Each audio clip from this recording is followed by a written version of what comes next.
And I want to appeal to the members and to the House. Before the committee or the House? To appear before the committee. Okay. I want to appeal to the members and to report to the House To hold the horses that we're able to address the majority of the 28 listed statements. Fair enough. And it is in our duty and in our interest, Honorable Speaker, to expedite all unresponded statements. Omondi Karoli, and then follow, yes, you'll get it.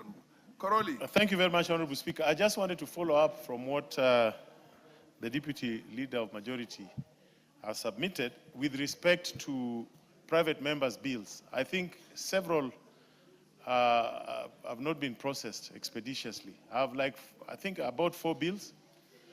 Some have gone through first reading, second reading, and they've not turned around to come back to the plenary. And I think it is a matter of grave concern, not just to myself, but to many other members. And related to that also are petitions. I think we need a record. I'm very happy with what you are doing, because that is what accountability is all about. There are so many petitions that have not been concluded and reports brought back to the House. If, again, you could help the House expedite those ones. Thank you very much, Honorable Speaker. Yes, Barasa. Thank you, Mr. Speaker. I want to react on what the Deputy Leader of Majority has just said. And indeed, he has said that the Committee on Transport, where I sit as Vice Chair, has not responded to 21 requests for statements. And I want to agree, but you know, Honorable Speaker, as chairs, we read the responses given to us by the minister. And there are times when we push these ministers so hard, they say that we are harassing them. And we have since escalated the matter to the office of the Leader of Majority. And I'm surprised that the Honorable Owen Baya, who is the Deputy Leader of Majority, reads his own report by saying that we haven't responded to. We don't respond to reports from the blues. We respond to the report that we are given, and we have escalated this matter to his office. So it's him who should confirm to this House what is he doing to ensure that ministers brings reports to the committees so that the chairs can read this committee, because we don't fabricate our own reports. So the Honorable Owen Baya is cutting a tree that himself is standing on. That is his responsibility, Honorable Speaker, because we don't want to go to the direction where, when we persistently ask ministers to do their duty, then they report to us, to his office, that we are harassing them. So, Honorable Owen Baya, you should tell us when these statements are coming. My role is just to read them. I want to recognize the presence of Inyalil Butch Junior School, Mogotio constituency in Baringo County, and also the presence in the public gallery, and also again in the public gallery, the presence of Kehancha Ravine School, Kuria West in Migori County. Is any member of parliament from Kuria here to give words of encouragement to the students from Kehancha Ravine School? Yes, proceed.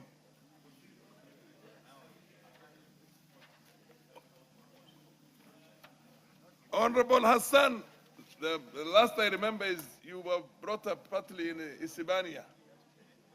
Yes, indeed. I am partly a Kuria man. Not that I was a witness when you were growing up in Isibania. You're much older than me. But that's the information I have. Continue. Don't worry, Mr. Speaker. Thank you for the opportunity. And I, as a person who has connections with Kuria West as well, Kuria East, a former student of Taranganya Secondary School, and I consider myself partly Korean. I want to welcome the students from Kehancha very warmly here to this parliament. And I want to encourage you to continue with your studies so that you can rise to the highest scale in life. And only through education and through dedication, through your education, can you really reach that. And I hope one day you can aspire to be a doctor, an engineer, an architect, and maybe a lowly position of being a member of parliament in this assembly. Thank you so much, Mr. Speaker. Anybody who is from Baringo? Makilap. Students from Nyalil Buch. Thank you, Mr. Speaker.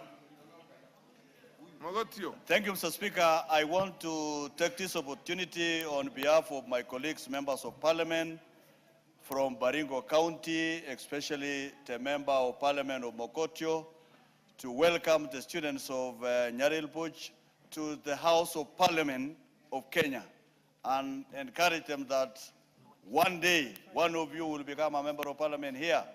If you can only foster discipline and hard work in your schools, you will have an opportunity to be here and become a lawmaker in the years to come. And even to the other students from the other Korea, Mr. Speaker, I want to say the future of our country is in the young people. The students will one day become old and be able to lead this country in any sector, either private sector or professionals of the future of our country. Education is the only equalizer where people of Mogotio can meet with people from Dadaab, can meet from people of Western, can meet from the people of Nairobi, because education is the only equalizer in this country. Thank you, Mr. Speaker. I wish them success. We now on statements again. The Honorable Martha Wangari MP. MP for Gilgil. Ranking. Honorable Speaker, it's not the first time because we share both names, Martha Wangari and Martha Wangari Karua, but this is the MP for Gilgil, Mr. Speaker. Okay, proceed. Honorable Speaker, I rise pursuant to the provisions of Standing Order 44-2C.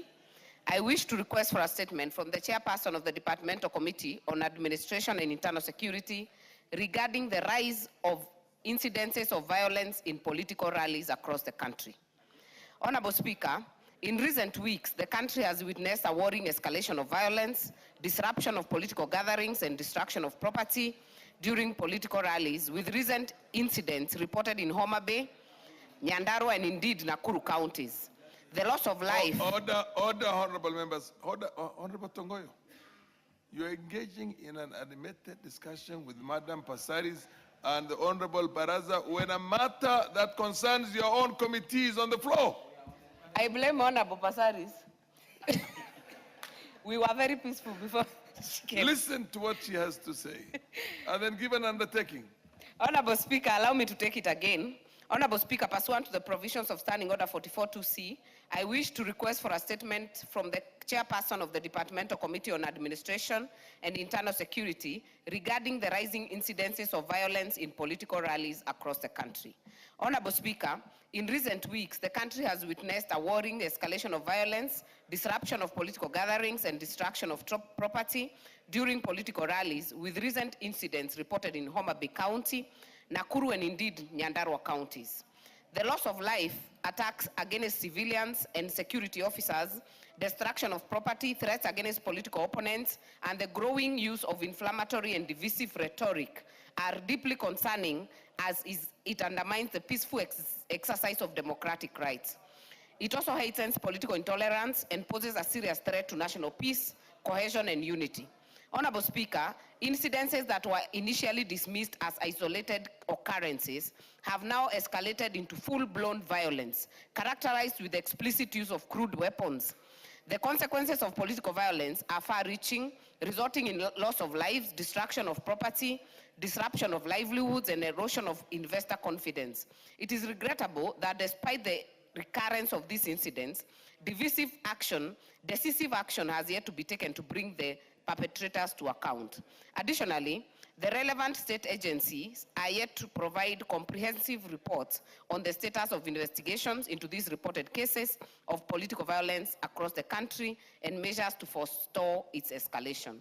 Honorable Speaker, it is against this background I request for a statement from the chairperson of the Departmental Committee on Administration and Internal Security on the following. Number one, what is the total number of reported cases of political violence during political rallies and other political activities across the country in the last 12 months, including the status of investigations, identities of perpetrators, and actions taken in respect of each of the cases? Number two, the total number of persons who have lost their lives, suffered bodily harm, or sustained serious injuries as a result of political violence during the last 12 months. And finally, the measures taken by the government to curb political intolerance and prevent politically instigated violence, including preparations and interventions aimed at ensuring peaceful political activities as the country approaches the 2027 general election. I thank you, Mr. Speaker.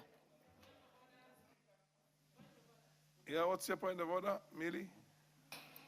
Thank you, Mr. Speaker. And I want to thank Honorable Martha for raising that statement. Mr. Speaker, I've listened very carefully, and I was wishing she could have raised the issue of violence against women. Very recently in Homa Bay, it has been said that many women were raped in that incident. Mr. Speaker, on top of that, I saw the governor of Homa Bay went to condole with the family in Shauri Yako Estate in Homa Bay town. And the person she went to condole with is a woman. Mr. Speaker, we are told in Homa Bay the deaths are underreported and not less than 12 people died. Mr. Speaker, I hope that Honorable Martha can actually give, please add to that statement, or the committee could add to that statement, exactly how many women were raped, or if there are investigations, because on cases of rape, women are very shy to come forward.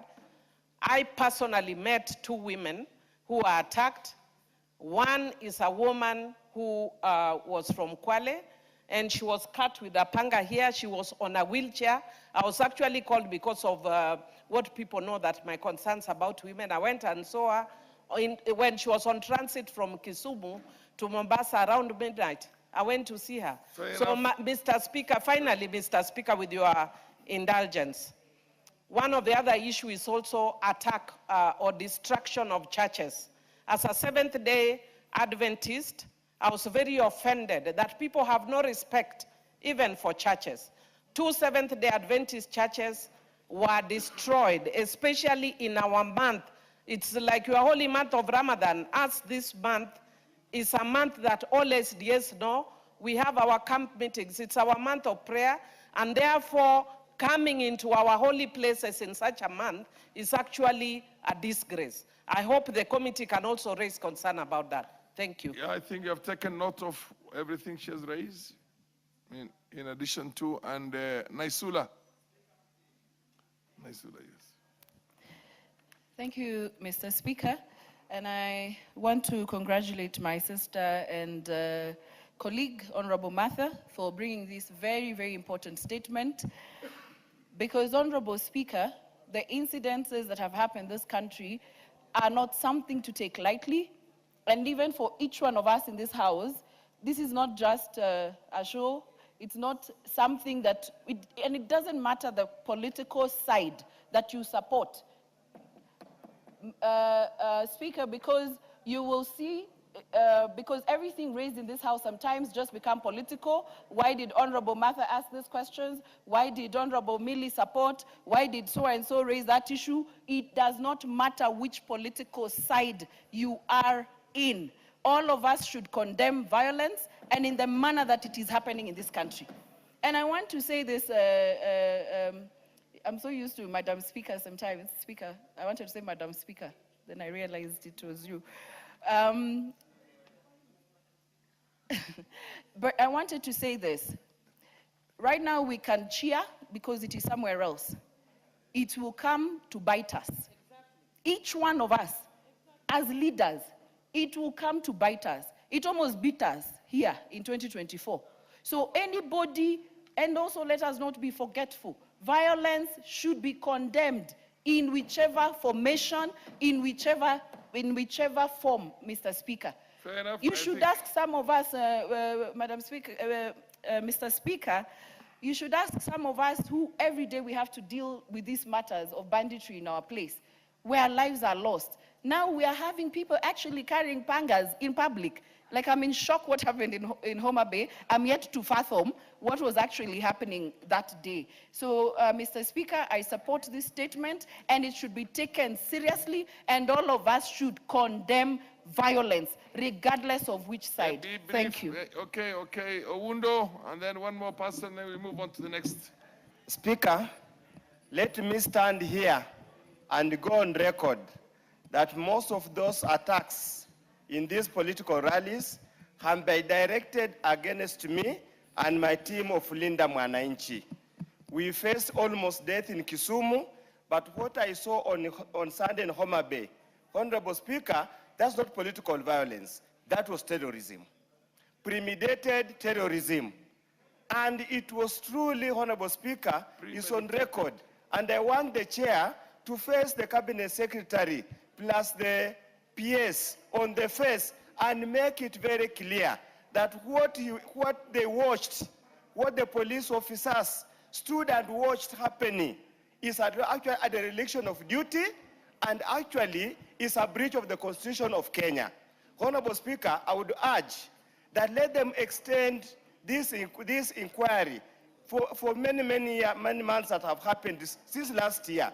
And we want an expedited answer as soon as practically possible, because once we go for the recess, we are going to have many of these rallies, and if the perpetrators, some of them who are our colleagues here, some who are governors, and who are women who are planning for the murder and rape of fellow women, they must be condemned appropriately. The final one, Naomi, last one on this statement, which is sought by Madam Martha. Thank you. Thank you, Honorable Speaker, for giving me the opportunity to add my voice to this very, very important statement. Honorable Speaker, what we are observing in our country these days is not acceptable. And many people seem to be blaming politicians because they say that goons belong to politicians. And I want to condemn that, because when we do that and we hurt each other, we have only one country and we have nowhere else. So we have to protect our country. We have to uphold peaceful coexistence. We have all, we have to tolerate each other. Being in different political groups does not matter, but what matters is us sharing our ideas and selling our ideas to people, and the rest we leave to God and the people. Honorable Speaker, all the people who are responsible, who are behind the attack, not only for the last weekend, but all the attacks that have been there, should be put in jail, and we should also protect the common Mwananchi. Thank you, Honorable Speaker. We have to make some progress. I'll give the last one, very last one, to the MP for Banisa. Being a freshman who has probably less than 1 year more, less than 2 years. Okay, proceed.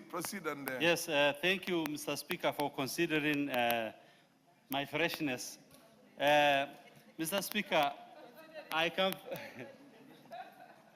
Mr. Speaker, I come from Homa Bay as well as representing Banisa. Madam Millie can attest that I'm from Homa Bay too.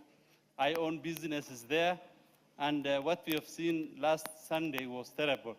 And we don't want to wish it for any part of this country. So what we want to ask the administration, the Ministry of Interior, to make sure that to prevent such things from happening in future, they must map out critical areas so that we won't have such things repeating itself in future. Thank you, Mr. Speaker. The lady behind you, Namase. Thank you, Honorable Speaker, for giving me the opportunity to add my voice to just in support of the statement. Honorable Speaker, the culprits must be called out for what they are, as criminals. Because as a country, we cannot continue to tolerate what we have witnessed. It's not just Homa Bay. We witnessed in Olkalau. We've witnessed in all other places, including Busia County, Honorable Speaker. Honorable Speaker, the investigations must be thorough and those who are concerned arrested. Because if no action is taken, we risk seeing this country degenerate into a state of anarchy, where anybody is taking the law into their hands, Honorable Speaker. We cannot allow this. It cannot continue. It must be stopped. It cannot be tolerated, because every Kenyan has a right to go anywhere in this country, to seek for votes anywhere in this country. And therefore, we cannot encourage. Otherwise, we shall not be able to carry out our campaigns across the country in peace. And we need peace. Thank you, Honorable Speaker. Ordinarily, my presumption is I've given a lot of leeway, but because of the sensitivity of the matter, I'll give a few. The lady behind Keses MP. Sorry for my short-sightedness. Thank you very much, Mr. Speaker, sir, for giving me this chance, even for myself, to contribute. I want to join my colleagues. Some of us, our hearts are really bleeding. When we saw a very innocent officer die, when he is protecting Kenyans, when we saw our children dying, when they are innocently supposed to participate and also to follow the people they feel they want to follow politically.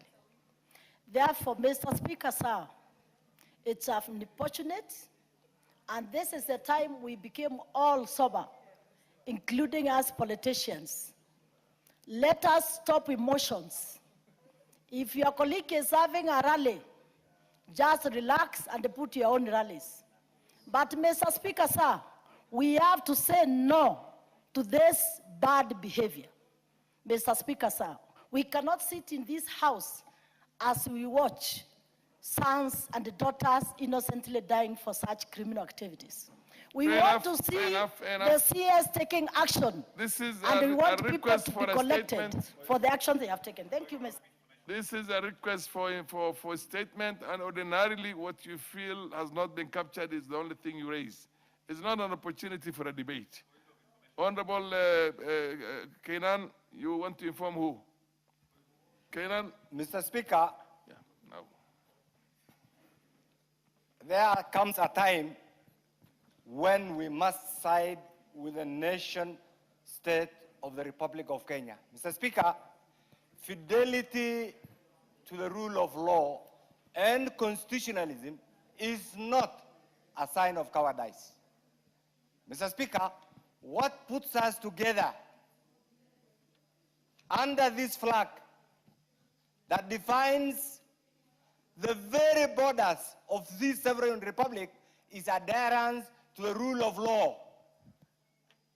Goonism, violence, has no place in a modern day Kenya, and we must all stand to be counted and say no to this. We are destroying our tourism sector. We are discouraging the foreign direct investors. We are sending chilling, scaring message to visitors. Which country are we going to talk about? I want to urge you, the politicians. Allow me to say this, Mr. Speaker. This country requires our protection. I want to appeal to those who are in charge of the criminal investigation system to go and investigate and arrest the perpetrators, regardless of their state, regardless of their position, and bring everybody under the rule. Mr. Speaker, we say no to violence, we say no to Goonism. Kenya must thrive, our image must exist, and the Premier Republic must be protected by all those who love Kenya, and we love Kenya. We don't have a spare country, Mr. Speaker. Says take not more than a minute. Don't give a long speech. If there's Thank anything you feel so much, left Mr. out Speaker. in On the onset, you just enrich the request. Thank you, Mr. Speaker. On the onset, allow me first of all to sympathize and eulogize to the families that they lost their loved ones, yes, the police officer and the citizen who was lost. And those who are hurted, wish them quick recovery. Just want to pick on one thing, Mr. Speaker. All these issues surround the aspect of misuse of our democracy. Democracy has given us freedom of speech. But the way we are carrying out this democracy and freedom of speech, we have reduced it to even profiling communities, individuals, and ethnic groups in Kenya. We have reduced it to a question of calling each other names and inciting on our words, the power of our words. That's why I want to ask on politicians, let us be responsible enough the way we conduct ourselves and the way we carry on our issues. Thank you so much, Mr. Speaker. Yes, Karoli, and then Baraza, last one. Honorable Speaker, I mean, Honorable Ondo and I are the victims of this recent violence in Homa Bay. And thank you for giving me the opportunity. I don't want to spend too much time on the other issues because those will be discussed elsewhere. But there's a fundamental question here. The violence in Homa Bay, part of the team that planned that violence are members of this House. and there are audio and video recordings of members of this House, some who sit on the Speaker's panel, planning violence against other members. Against other members. Honorable, order. Karole Omondi, order. You understand the rules very well. You cannot discuss or debate the conduct of a member of parliament here without a substantive motion. Order. You're out of order. You're out of order. Yes, yes. Baraza is the last one, yes. Thank you, Mr. Speaker. But, Mr. Speaker, I have a contrary view because, number one, we are inviting the minister to bring a statement on this matter where we know that the problem is not lack of policy direction. We already have laws that the police can use to arrest the perpetrators. I think the people that we should invite here is the IG and the director of investigations to come here and tell us. Because when you bring in a minister, he will come and begin politics here. Order. Number two, Honorable Speaker, now we know. Now we know. When I tell you order, you better listen. Order. There are no provisions in standing orders for you to invite into the House the IG. You can only invite the CS. Order. You can invite them at the committee level, yes. So you want to invite them, you invite them at the committee level, not in the plenary of the House here. Order. You've already... You're not supposed to be giving speeches here. Proceed. Okay, give him half a minute. But at least now, honorable members, you have now seen that this violence is not good for the country. In 2019, Honorable Speaker, I lost my red royal kofia in a violence, and some members who are in this House celebrated. Now you know that 2019 it was me, but today it can be somebody else. Even I reported my kofia was seen by a senior ranking member of this House. Nobody has arrested him. He has never even been told to return my cape, my kofia. Now you see that this violence is not good for everybody. Okay, that's fair. Chair. Tongoy, order. Order. There's no last one. Order. Tongoyo. Chair has given a serious leeway on this. Thank you, Speaker, Honorable Speaker. Before maybe, just allow me 1 minute to comment on this. Yes. Honorable Speaker, I think I had indicated earlier that we are expecting the minister to appear before the committee on Tuesday. Yes. And given the urgency, the importance but I hope this, you have a pen and a notebook and you have been taking note of what every member of parliament here has been saying. Yeah, but I have a suggestion, Honorable Speaker. Yes, proceed. You had seen that from the list table, we have got the highest number of unresponded statements. Yes. Of course, for the obvious reason, we equally receive the highest number. Yes. And given the urgency and the importance of this, which is actually a national issue, security concern, we are going to prioritize to be among the matters to be addressed by the minister on Tuesday. Fair enough. What I want to say, allow me 1 minute, Honorable Speaker. Honorable Speaker, once, of course, the minister, it will not be just, it will be one-on-one interaction. Honorable Speaker, but it should be clear to all of us that the president, the IG, the minister himself, previously, in several occasions, not once, had clearly pronounced themselves on this issue, that they are doing anything possible to ensure that the elimination of goons in these countries is done. That calls for, it is incumbent upon all of us, Honorable Speaker, the 349 of us seated in this House, including those who are even speaking the loudest, to take the responsibility, being responsible enough, being patriotic enough, to ensure that we together help the government fight this menace of organism and goons, Honorable Speaker. Okay, you're going to meet the... Yes.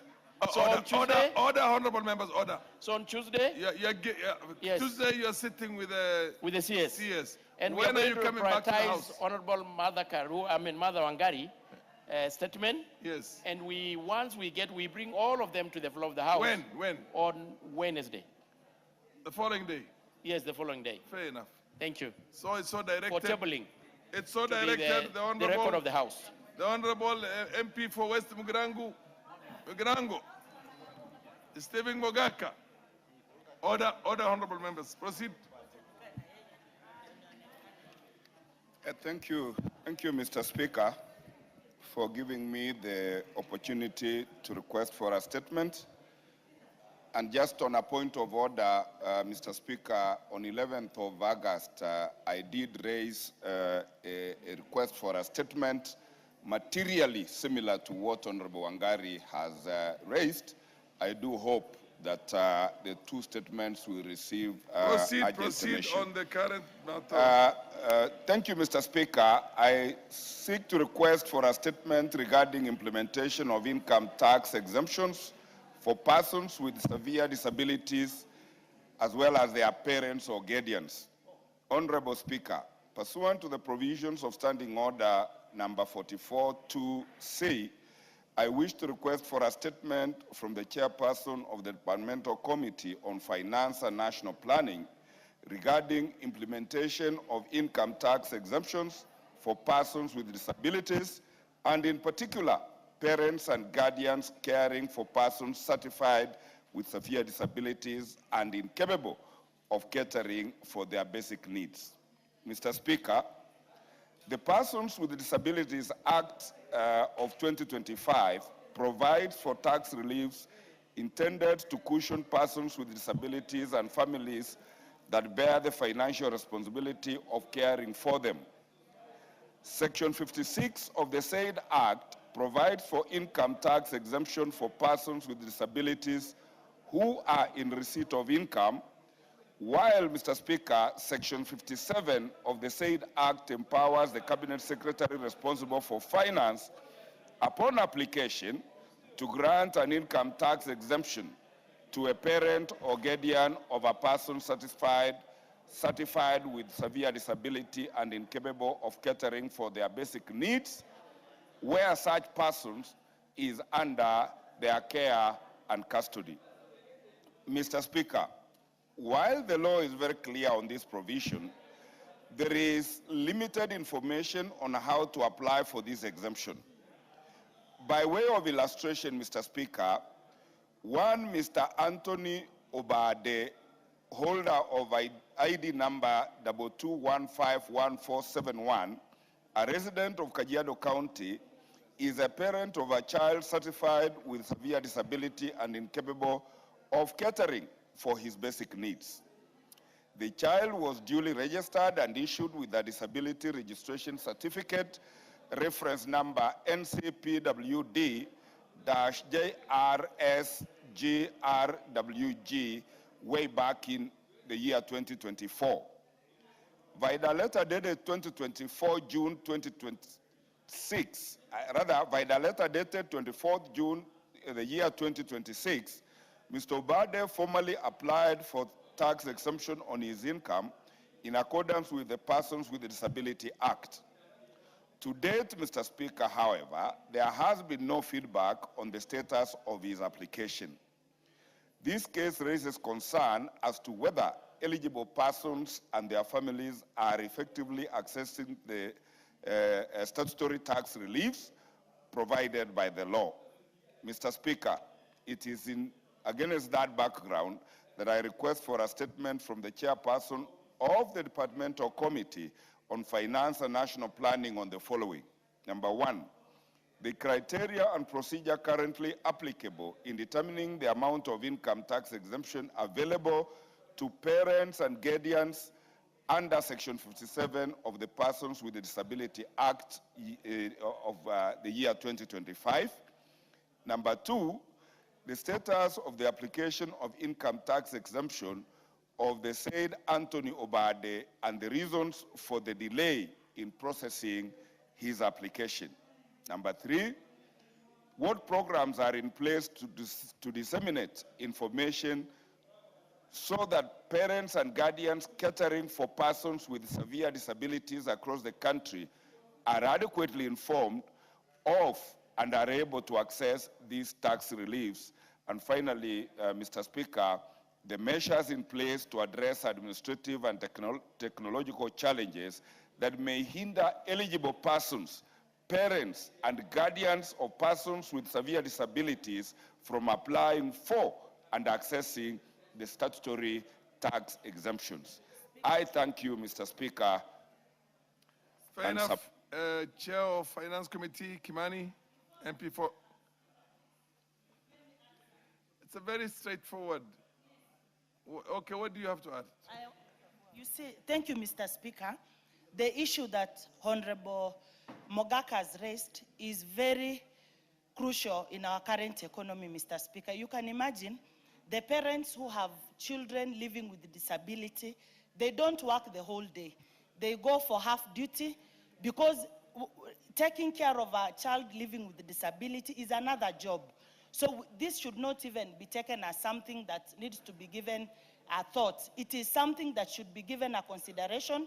We help these parents. The fact that we give a waiver to people living with disability, the parents should even be given double, because there is also disability in the mind of a parent taking care of a child living with disability. So I support what Honorable Steve has presented before this House, and an action should be taken even within 1 week. We should have a response before we go for the recess. Yes, thank you, Mr. Speaker. Kimani.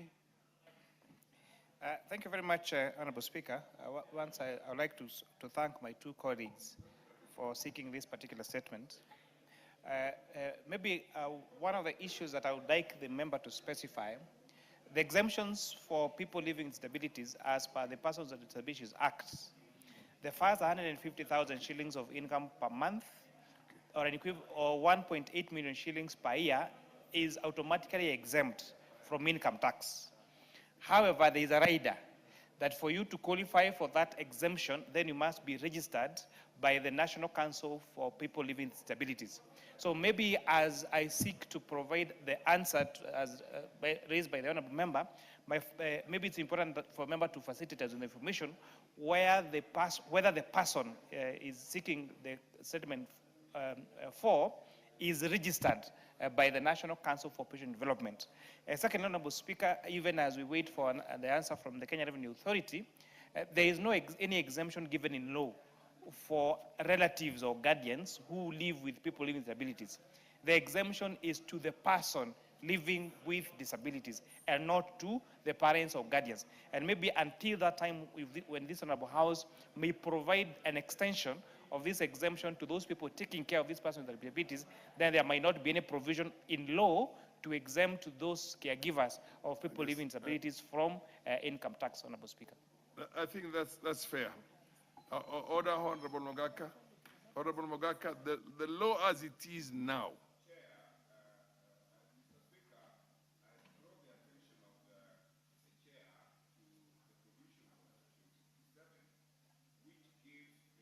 Yes, discretion, application by a caregiver of a person with disability to grant that exemption. And that is the law that I'm seeking, that this committee makes the CS grant the parents of these people their entitlement. That discretion needs to be exercised judiciously. Thank you. Yeah, the person is registered. I draw the attention of the chair to paragraph 3, where Ubade is registered under certificate registration reference number NCPWD-JRSGWG registration. Fair enough. I mean, I think that's clear. That's clear. How long will you take before you come with that response? Honourable Speaker, now that the Honourable Member has provided clarity on what is being sought and the details, I think this is a fairly straightforward statement. I should be able to provide it by Thursday next week. Okay. So I have this information before we go on recess. It's so directed.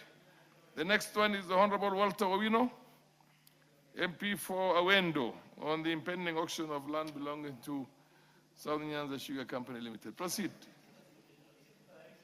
You're seeking a statement, yeah. Give him the mic.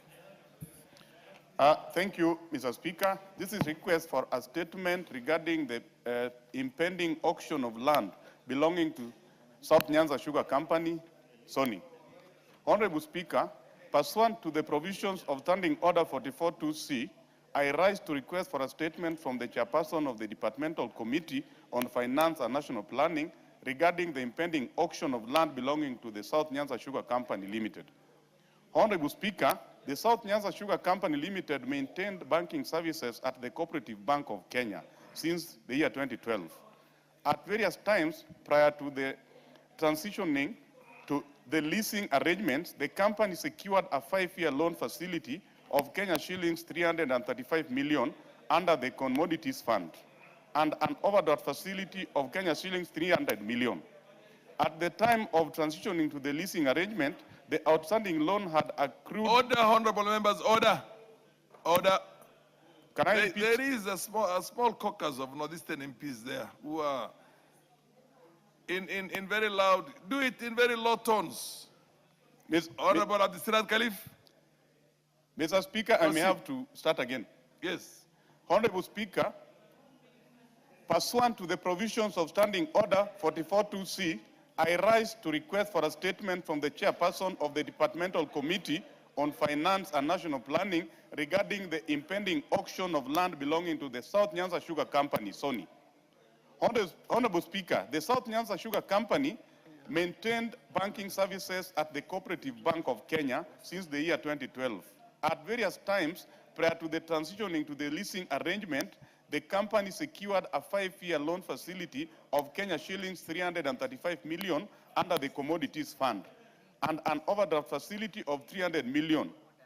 At the time of transitioning to the leasing arrangement, the outstanding loan had accumulated to Kenya shillings 710 million, 453, 474, which included capitalized interest accrued over time. Records show that the security for the loan is the first-ranking legal charge of 900 million shillings in favor of company's property land LR number 16339 situated in Sare Awendo.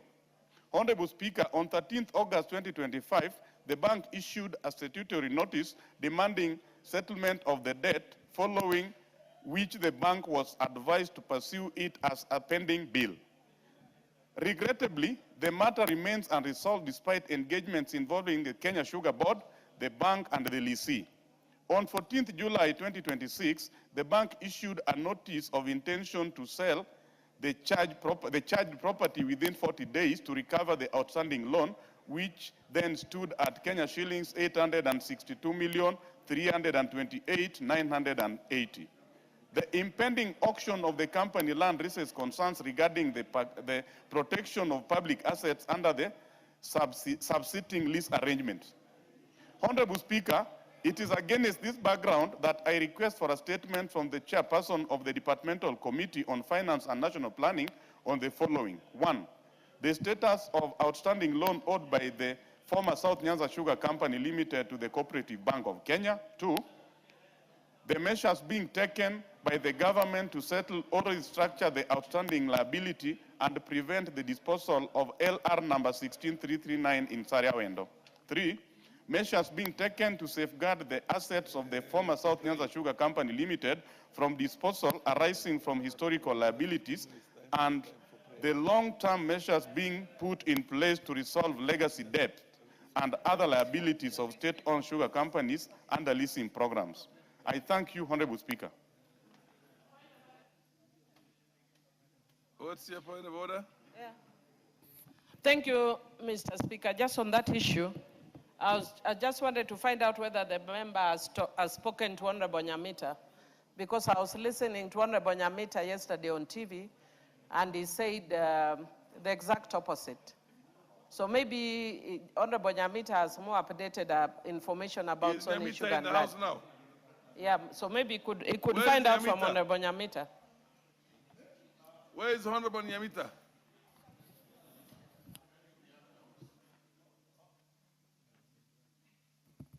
Yes. Honorable Speaker, I represent Awendo constituency, and Honorable Nyamita represents Uriri, which is neighboring Awendo. So I speak on behalf of Awendo. Okay. Thank you. Fair enough. The Honorable Kimani, give an undertaking on when you will have the comprehensive statement on that.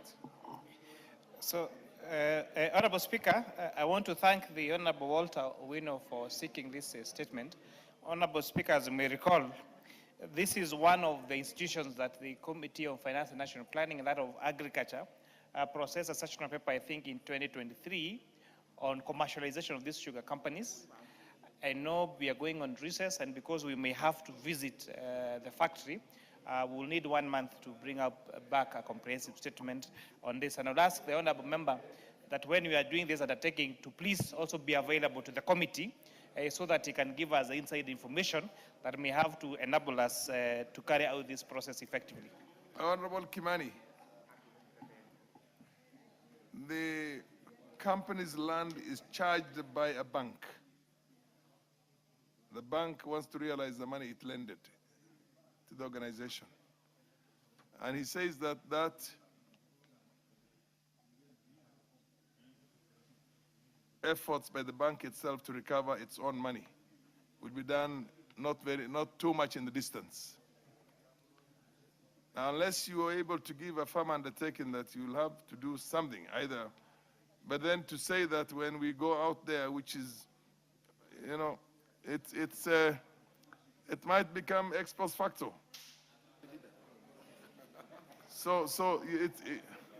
Yes, who else wants to? Yes, honorable member, yes. Awendo MP.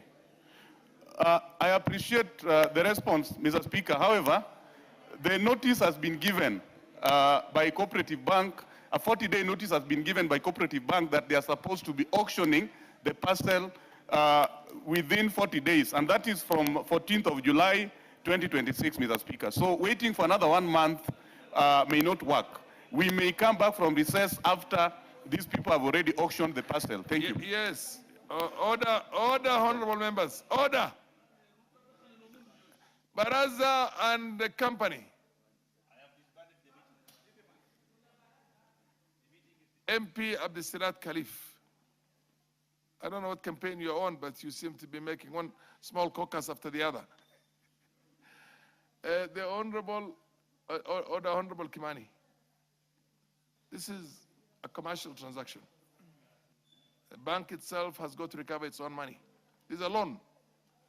Now, if you really want to do something about it, you have to give an undertaking such that you make the right, what do you call,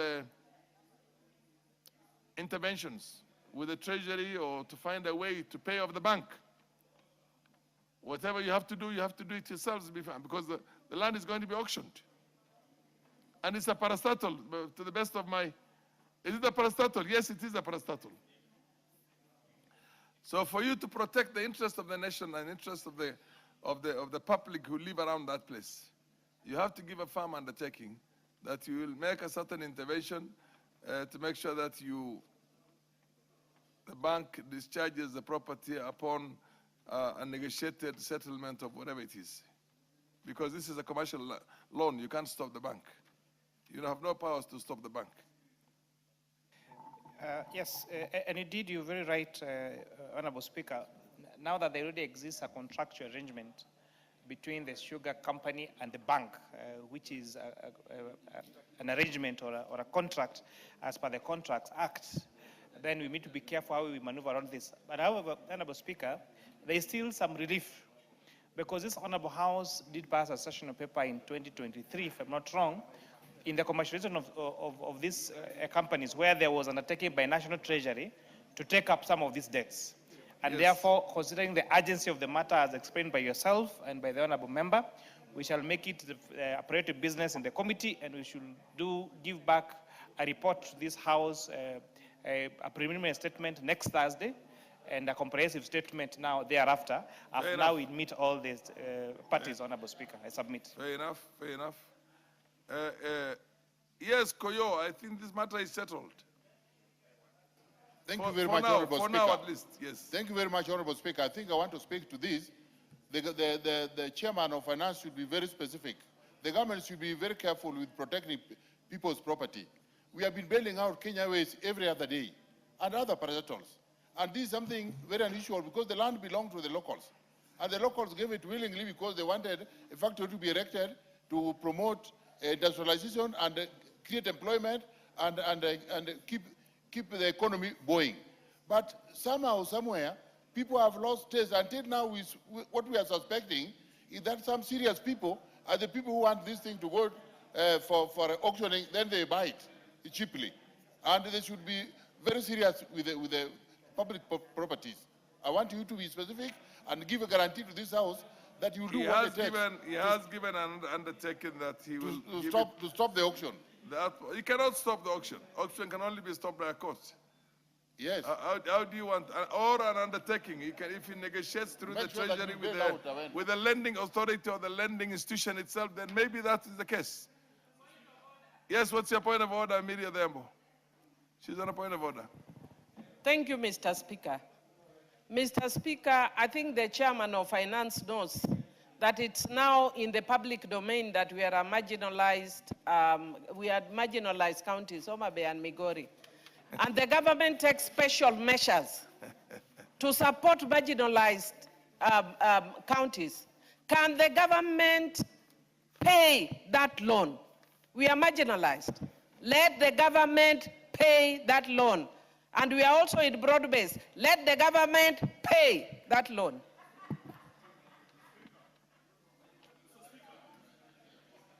Wamboka. It is very sad, Honorable Speaker, the circumstances under which corporations belonging to the government are being, the route they're exchanging hands from government to individuals, Honorable Speaker. I speak with a lot of pain, Honorable Speaker. The way Nzoia Sugar Company changed hands, Honorable Speaker, it was the same way this sugar mill is going. And before they realize, it will be a very serious issue, Honorable Speaker. I want the chairman of the committee, who is my good friend, and he knows I like him, my brother. You know, we've had governments since 1963, but we have never, the citizenry of this country have never underwent the pain, such pain as the one that is being afflicted on the people of Kenya right now. If you go to Nzoia Sugar Company, you came to this house, you assured us that we are leasing Nzoia Sugar Company. Farmers will be paid, workers will be paid, and the machine will be running. Honorable Speaker, as we speak today, and I want this committee to just do a fact-finding mission to Nzoia Sugar Company. It is sad. The employees have never been paid. They were told to go home without any pay. The farmers who had supplied cane have never received their money, Honorable Speaker. And now, the sugar factory is not milling. For a farmer, a sugarcane farmer, to get a permit to mill, to cut his sugarcane, it is a problem, Honorable Speaker. We want the committee to take this matter serious, and we want Honorable Mbadi when he comes here. We want him to tell us, Honorable Speaker, because we are losing government property, and these properties belong to the people, Honorable Speaker. It is sad. Wamboka, order. Yeah, but you cannot rise on a point of order and hijack a matter that is for Sony. Order. A matter that's for Sony. And you should have been, you people are a bit lazy. Why didn't you put up your own, why didn't you seek a statement from the same committee on is it the one you're talking about is? Anyway, we're now dealing with Southern Nyanza Sugar Company. No. The Honorable Kimani.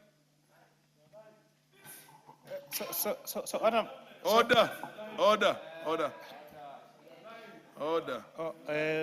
Honorable Speaker, in as much as the honorable member may have raised that point arbitrarily and abused... Confine yourself to the matter before the House right now. Yes, I undertake, Honorable Speaker, I had committed. South Nyanza unless there is a ruling and the loan that is owed to one bank. I had it, if I did not hear it wrong, it was what, Cooperative Bank? Honorable Speaker, unless now how that is going to be settled, yes. Yes, I did give a commitment that because of the urgency of the matter, we're going to give a preliminary report next Thursday. Yes. However, I don't know how you intend us to deal with the issue of Nzoia sugar that has been raised, unless now in your ruling, you incorporate Nzoia sugar with the other one. South Nyanza. Okay. So for the South Nyanza, I think I was clear on my undertaking on the same. Honorable Speaker, I thank you. Okay. Next one is the Honorable Umulkhair Qasim. Umulkhair Qasim. Preparedness for anticipated El Nino rains in the Asal areas. Thank you, Chairman. Thank you, Honorable Speaker. Honorable Speaker, pursuant to the provisions of Standing Order 442C, I rise to request a statement from the Chairperson of the Departmental Committee on Regional Development regarding the preparedness, contingency planning, and response mechanisms in place for the anticipated El Nino rains and associated flooding risk across the arid and semi-arid counties, particularly Mandera County. Is the chair for the Committee on Regional Development in the House? Yeah, okay, proceed. Honorable Speaker, the anticipated heavy and the above average rainfall presents a significant humanitarian, economic, public health, security, and environmental risk to communities across the northern Kenya. Mandera County has experienced a prolonged period of drought, peaking in February 2026. The drought, driven by consecutive failed rainy seasons, has severely weakened household resilience, depleted livestock, and undermined food and water security. The onset of intense rainfall following such prolonged drought could consequently result in loss of lives and livelihoods, displacement of communities, destruction of infrastructure, flooding, and outbreaks of waterborne and other communicable diseases. The risk of flooding in Mandera County is further heightened by its geographical and ecological characteristics. Heavy rainfall in the Ethiopian highlands and other upstream areas has the potential to cause a rapid rise in water levels in the Dawa River, thereby exposing communities along the river and other flood-prone areas to the risk of riverine flooding. Honorable Speaker, it's against this background that I request a statement from the Chairperson of the Departmental Committee on Regional Development on the following.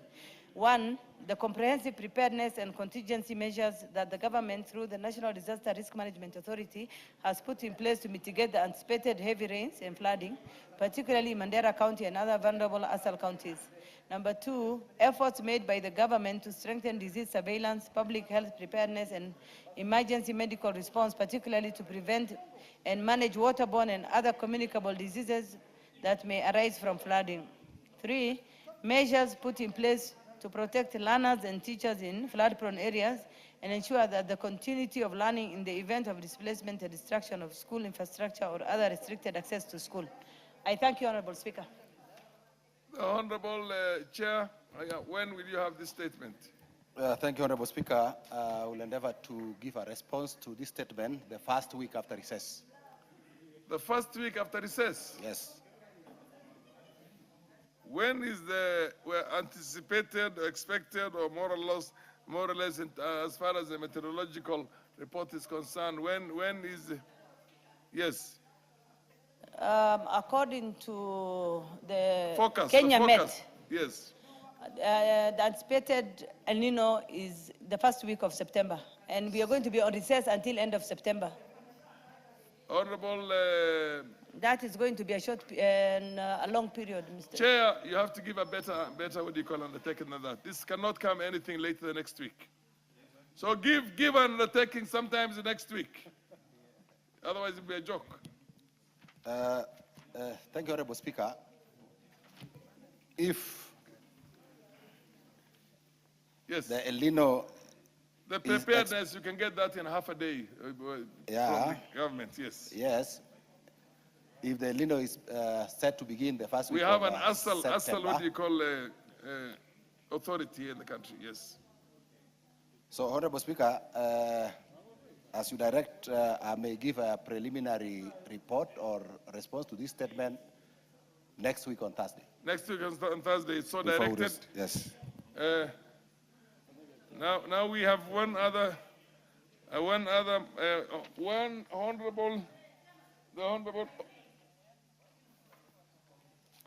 the Honorable Barar Kitur. I'll give him a moment for him to speak, but before you do that, let me recognize the presence of two schools here. I want to recognize the presence in the public gallery of students from Koimiret Secondary School in Chapalungu, Bomet, and Ihumbu Primary School, Maragwa, Muranga. The Honorable Kitur, would you want to give a word of encouragement to the students from these two schools? Thank you very much, Honorable Speaker, for giving me the opportunity to welcome all the students from the two schools who've made to be here. I welcome all of you to the House of Records. Take your time to learn. And this is where the laws are made. And as you'll be having the deliberations, this can also encourage most of you. It's a great opportunity for you to be here because a unique chance, a unique opportunity. Many of the students across the country may have decided to be here. You have the privilege to be here. Take time to learn.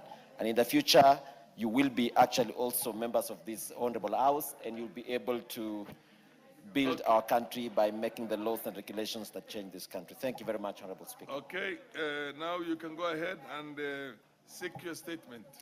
Honorable Speaker, pursuant to the provisions of Standing Order 44, 2C, I wish to request for a statement from the chairperson of the Departmental Committee on Administration and Internal Security regarding the forceful eviction of squatters in Nandi Hills constituency. Is there a member from that committee in the House now?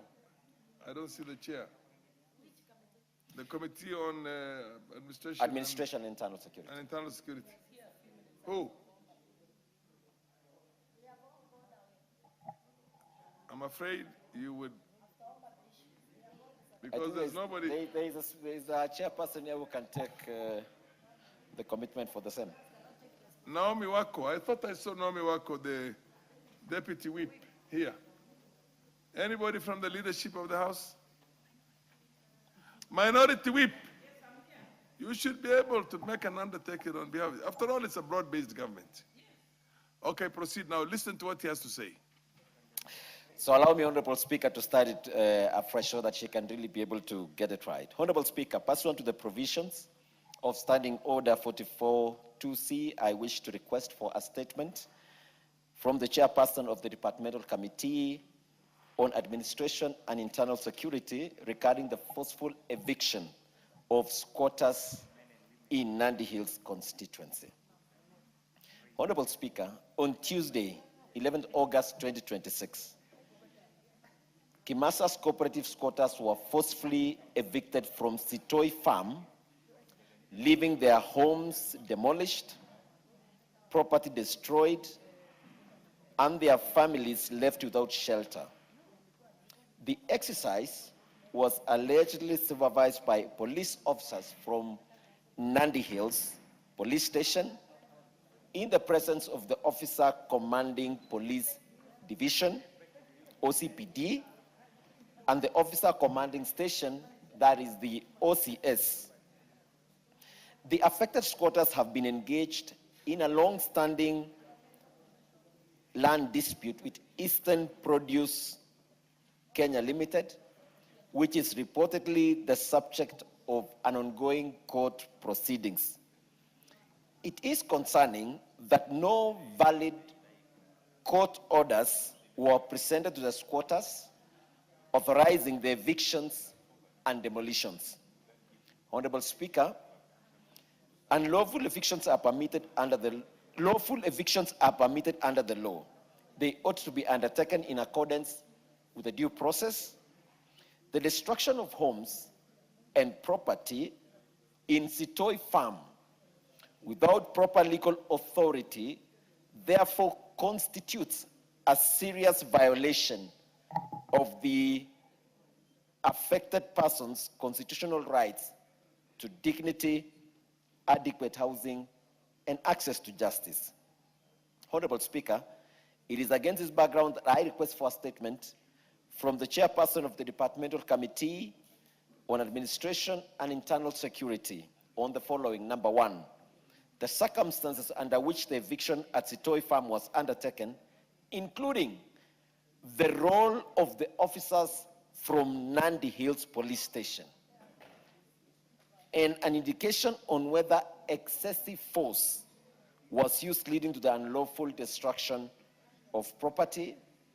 Number two, the measures taken by the government to ensure that evictions are carried out strictly in accordance with the law, particularly where there are ongoing court proceedings concerning the affected property. And finally, the steps taken to ensure that affected families are protected from further displacements, intimidation, or violations of their rights pending the determination of the ongoing court proceedings.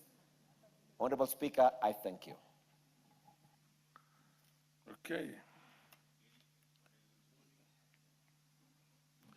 Departmental Committee on Administration of Justice and Meli Odhiambo, proceed. You are there.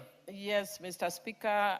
The committee, I'll forward the statement to the committee and they'll give a response in 2 weeks because this matter Two is... weeks is not possible because in 2 weeks they will Parliament will be on recess.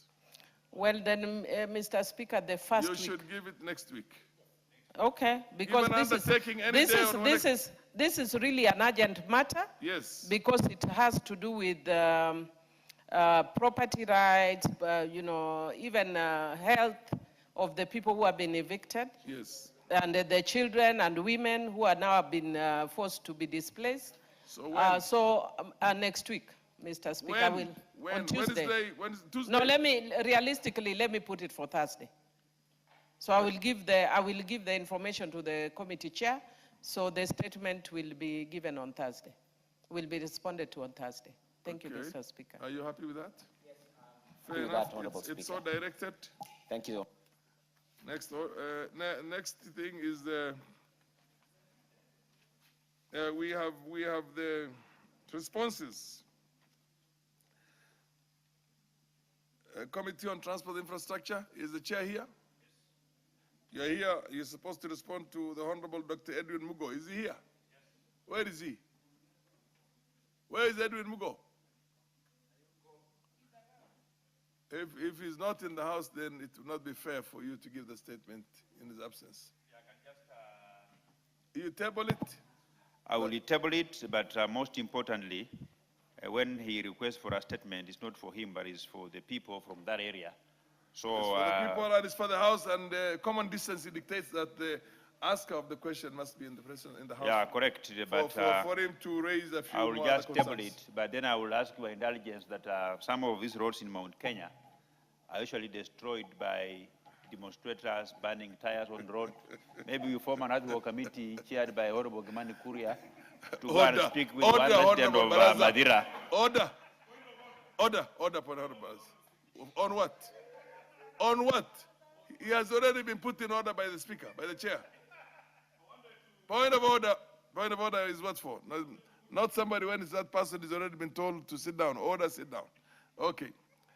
Next one is the MP for... Do you have the transport? You still have the Transport Committee. Where is the MP for Turkana? Ekwam. Ekwam is where? Okay, proceed. Proceed now. Baraza, you can proceed and... Thank you. Maintenance and improvement of 2 roads in Turkana South constituency. Thank you, Honorable Speaker. I want to gladly... I direct that this matter of the Honorable Dr. Edwin Mugo should be deferred to a time when the Honorable Mugo is in the House, and I suggest on Wednesday next week. Okay, proceed. Thank you, Honorable Speaker. I gladly want to read the statement in response to the statement sought by the Honorable member for Turkana North constituency. The Honorable member wanted a report on the reasons for delayed routine maintenance of the Loktong, Kibish, and Lokchogyo-Loktong roads despite the allocation of funds. He also wanted to know the details of the funds allocated for the maintenance of these roads and also plans being put in place to ensure that the necessary maintenance works are carried out in timely manner. And lastly, he wanted the Kenyan to be more accountable, to provide accountability measures to address the failure by Kenya National Highway Authority in executing maintenance works. Honorable Speaker, I beg to respond as follows, that regarding the reasons for delayed routine maintenance, the ministry submitted that routine maintenance activities have been carried out consistently with the exception of financial year 2024-2025 when there were budgetary constraints. And the routine maintenance normally entails spot improvement, drainage works, but due to the long stretch of the road, only critical sections are done within limited budgets. And regarding to the funds allocated and the corresponding works undertaken, I have listed here a detailed report which the honorable member can read that explains the amount of money that were allocated to the year 2025-2026 and the subsequent works that were undertaken. Regarding accountability measures, the ministry submitted that the implementation of maintenance works has largely been affected by budgetary and funding constraints. Notwithstanding these challenges, Kenya has continued to prioritize critical maintenance activities aimed at ensuring road safety, maintaining trafficability, and preventing further deterioration of the affected road infrastructure. The Honorable Speaker, the ministry further submitted that to enhance accountability and improve delivery of maintenance works, the agency has strengthened monitoring and supervision mechanism through regular road condition assessment, periodic inspections and performance reviews of maintenance programs. Further, prioritizing the road sections has been identified and incorporated into planned routine maintenance and the spot improvement programs for implementation subject to availability of funds. Honorable Speaker, as I finish, I want to assure the honorable member that I will personally undertake to visit this section of this road sometime next week, and that to ensure that the ministry and the agency is satisfying whatever issues that are raised in his statement, because he's a very hardworking honorable member, and from their region where he's coming from, they don't destroy the roads by burning tires on those roads. So we have to support him, Honorable Speaker.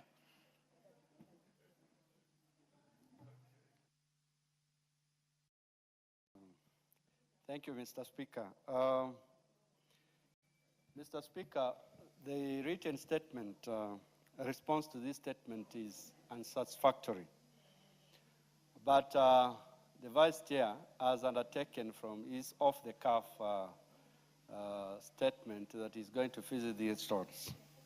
Mr. Speaker, these are roads connecting, one of the roads is connecting Kenya to Ethiopia, from the northwestern part of Kenya, that is Turkana to Ethiopia. It is supposed to be an highway, but it is not. It is not motorable. It is cut off. The other road, the second road, Mr. Speaker, does not exist. It doesn't connect Turkana North from Loktang to South Sudan. It is not there. And Mr. Speaker, the last these roads were budgeted was 2022-2023 budgets. And from the statement, it is indicated that there was a budget. Aende asiende? Nataka ndio nipatie governor kabla sijaita Irungu Kang'ata. Nitangaze hapa Murang'a leo Operation Fagia ya kufagia wasaliti wote na takataka ya siasa na kasi ya siasa. Nikisema harambe unuseme fagia. Harambe! Wasaliti wote, UDA, Wirubaro, Tokonia, Kudago Tome, Wamabosho, Sabina Chege, Sapurano, Nakasongo, Wangapi wanasema tufagie Kasongo, tufagie Kasongo. Nataka sasa ni gavana wetu Mheshimiwa Irungu wa Kang'ata. Amejambo.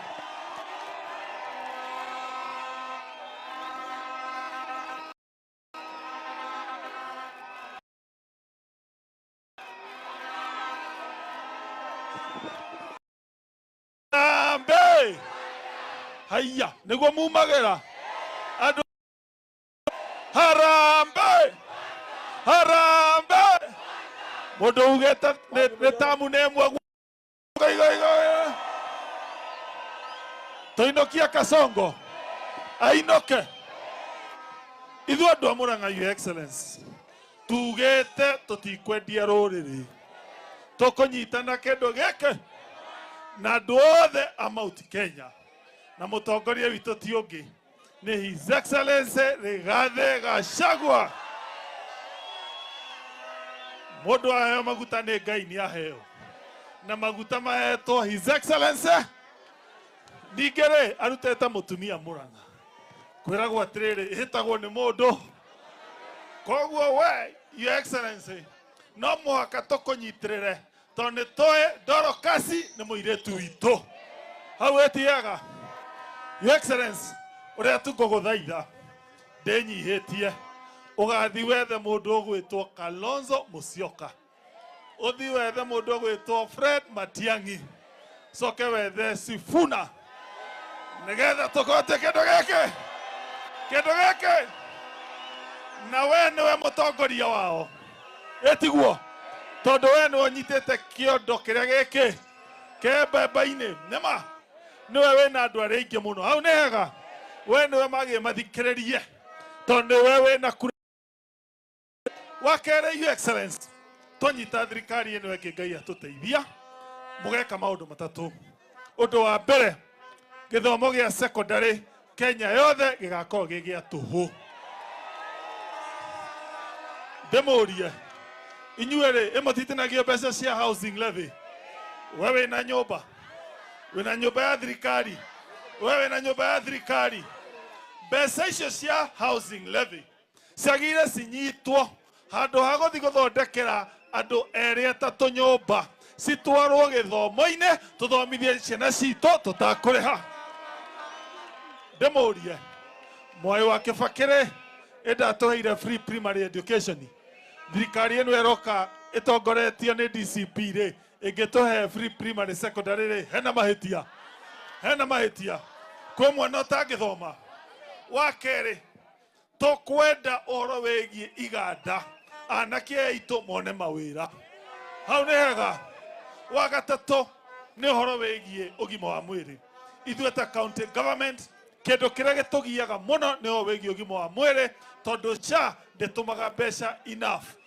Toguo tũrenda iganda, gĩthomo na ũgima wa mwĩrĩ bũrũri ũyũ witũ ũthiĩ na mbere hau nĩ hega. Ndĩmwĩre andũ aitũ ithuothe tũkarũgama na kĩama gĩtagwo DC.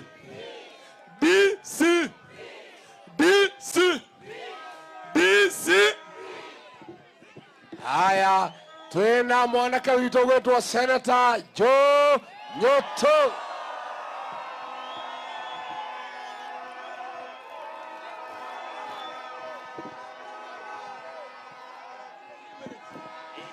Kangare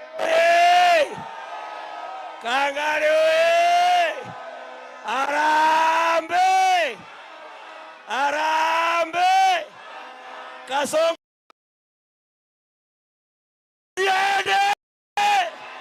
Muaji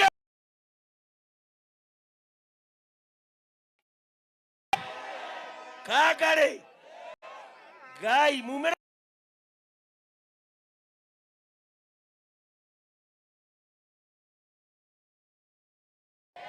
Rigathi wa Gachagua ni andũ aigana marĩ garigiji atuĩke president wa Kenya, Thegio kwenda kwaria mũno andũ aitũ nĩ tũrathiĩ Kandara tũkarĩria andũ aitũ no ndĩmwĩre kaũndũ kamwe tu atĩ niĩ mũnete gĩtĩ gĩa senator wa Murang'a County rĩrĩa ndonire kamũndũ kau karenda kũnina rũrĩrĩ rwitũ ngiuga niĩ ngũnyitana Rigathi wa Gachagua tũmũrangĩre mũtikae kũninwo. Nĩndekire wega njikare na mũthuri ũyũ tũthiĩ na mbere gũteta mũtikanyamario nĩ mũndũ ũcio mũru wĩ ngoro njũru ugaiyarotoma atumia mwekuo mũndũ ũcio ũragire ciana cianyu mugĩre ibu ugaya kĩroregwo nĩ tĩri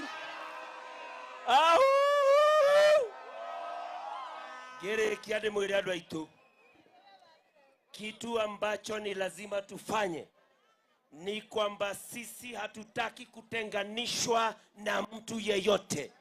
Sisi tukaa tukiwa kitu ki na sisi tumeamua kiongozi wetu ambaye atatuonyesha njia katika taifa la Kenya ni Mheshimiwa Rigathi.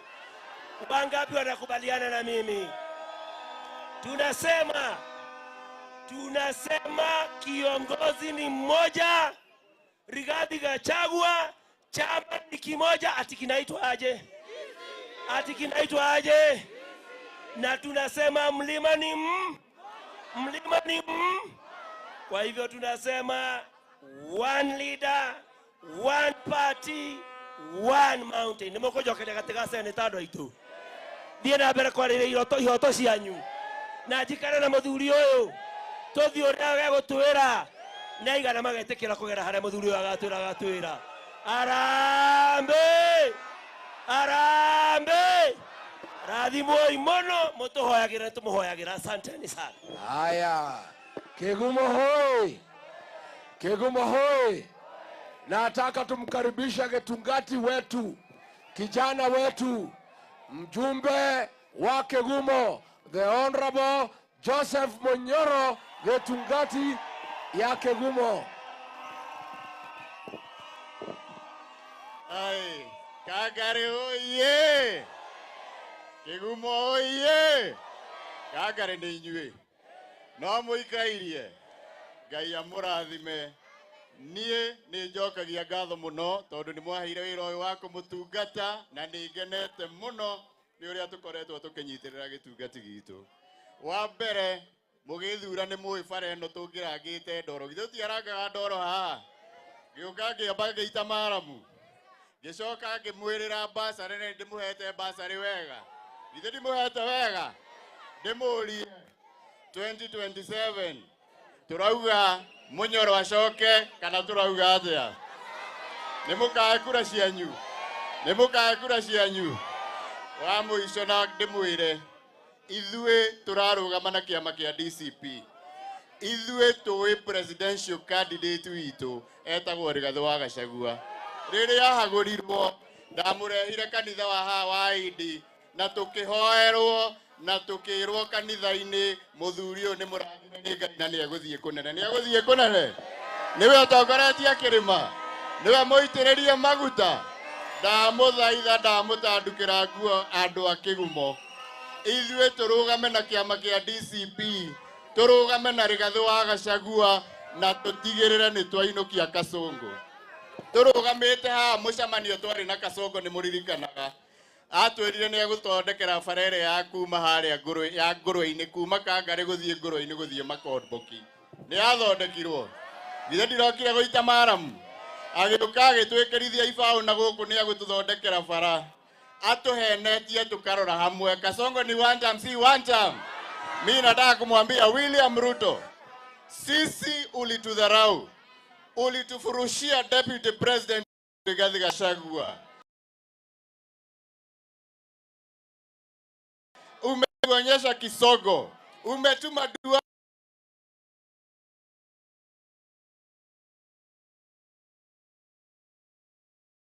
ashika Gachagua akone mundurume anyite Gachagua githe tiguo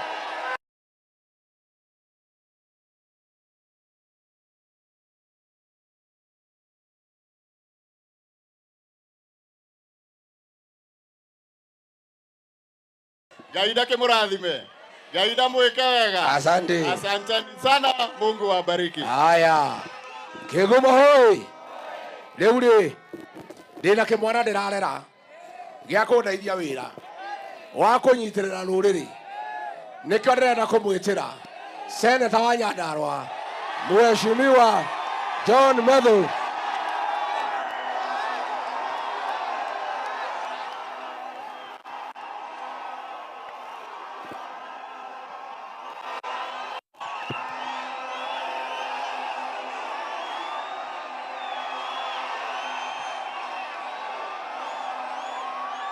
Kangare oye! Kangare oye! Kangare oye! Kangare arambe! Kangare arambe! Kangare arambe! Kasongo ende asiende! William Ruto ende asiende! Atembe asitembe! Aende Sugoi asiende. Muuaji aende asiende. Mwizi aende asiende. Hapa ni Kangari. Mumagera oguo. Muri aiki oguo. Gai. Hebu tuweke hii mabango chini ndio nione. Hebu tuweke mabango chini ndio nione na watu ya huku. Hebu tuweke hii mabango, tuweke chini ndio. Hebu tuweke hii chini. Huyu mtu tutampatia nafasi na atasema hapa. Bas Kangare oye. Mimi ndio naitwa John Medhu. Seneta wa Nyandarua. Anyolewe asinyolewe. Anyolewe asinyolewe. Anyolewe asinyolewe. Anyolewe si ndio? Anyolewe si ndio? Nyinyi mko huko anyolewe asinyolewe. Nyinyi mko huko anyolewe asinyolewe. Nyinyi mko huko anyolewe asinyolewe. Upande huu anyolewe asinyolewe. Asinyolewe. Akae namna hii. Akae namna hii. Asinyolewe si ndio? Lakini achane nywele yake sio? Achane si ndio? Achane si ndio? Ati asichane. Akae namna hii. Kama Maumau. Kama Gitungati.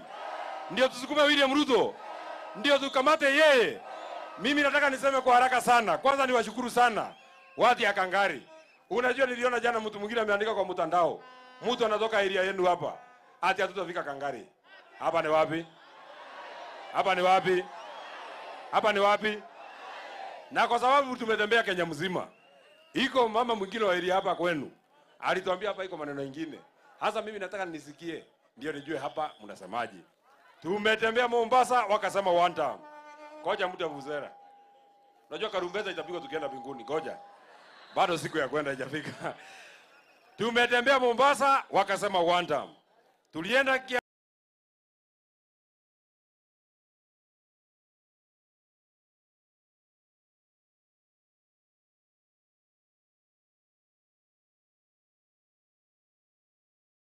kwa seneta wa Kiambu wakasema one time.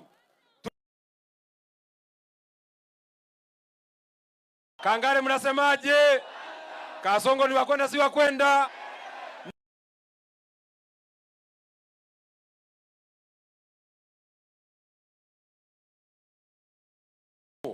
Kwa sababu kwa wiki kama 3 mlitupatia kiongozi wenu, mbunge wa hapa Mheshimiwa Munyoro, nikaenda naye Olkalau, nikampatia kituo inaitwa Gishungo. Mbunge wenu anaitwa Munyoro, aliniletea kura 93% huko mahali inaitwa Gishungo. Munyoro ni mwanaume si mwanaume? Munyoro ni mwanaume si mwanaume? Alifanya vizuri ama hakufanya? Kwa niaba ya watu wa Olkalau, nataka niwashukuru watu wa Kegumo, mkiongozwa na mbunge yenu kwa kuja kutusaidia. Na tokeide mwire, damu yumaga moishi negaciara muhunjia. Ate ndere yaumire mundu etagwo Munyoro, no yaumire wa maboco. Kangare oye. Mwena uyu Munyoro arandeithia kurugama na ruriri. Mwena uyu wa maboco arehete mikora injurage. Mane nyuma mutumete ajike oguo. Oguo niguo mutugo andu a guku. Matika ni undu wa guko mwina Munyoro. Ndahota gwiciria andu a guku muri andu oru. Tondu mutumia ucio ma arehete meitu yahetaga ta thia. Ona kene amenyire ndio mundurume. Na ndinoka ira. No kunyihanyite. Ndio majitaka mundu. Enie makajataka mundu. Nie makadaka mundu. Nie makajataka mundu. Nie. Ne marora kamera mundu to yuri oge. Takoina nyinaga. Nyihanyi ya kanwai. Nukamenya nie. Todo tokore ni kina nigona mamugeithie. Na nijue ni kina nigona mamugeithie. Muta nikubalisha tu niseme jambo moja. Na niseme kwa Kiswahili. Na mnajua kwa nini? Kwa nini yuko na kwa ri ni mwejalia Gikuyu. Mnajua kwa nini? Si mnajua? Niseme nisiseme? Niseme nisiseme? Unajua yule mtu anaitwa Kasongo, Rigathi Gachagua ameshika yeye mahali fulani. Ameshika mahali fulani. Ameshika mahali fulani. Ameshika mahali fulani. Afinya sifinye. Afinya sifinye. Kasongo afinywe sifinywe?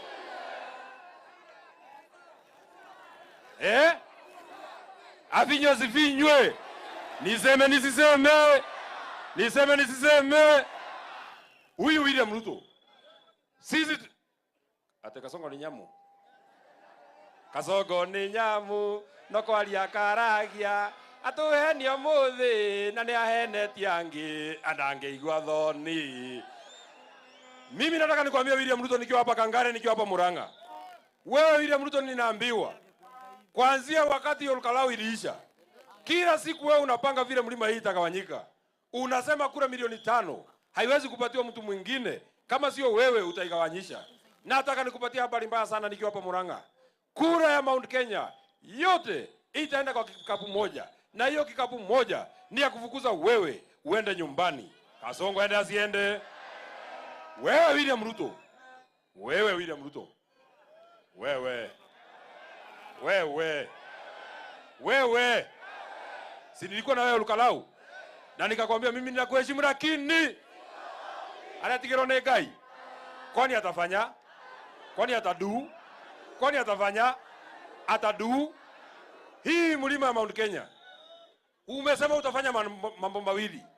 Kwanza umesema kutoka hapa Mount Kenya utatafuta watu wetu ambao wanaongea Kikuyu kama sisi, uwasimamishe kiti ya urais, ati ndio ujaribu ile mambo ya baba yako anaitwa Moi ya 1992. Tunataka tukupatia habari mbaya sana.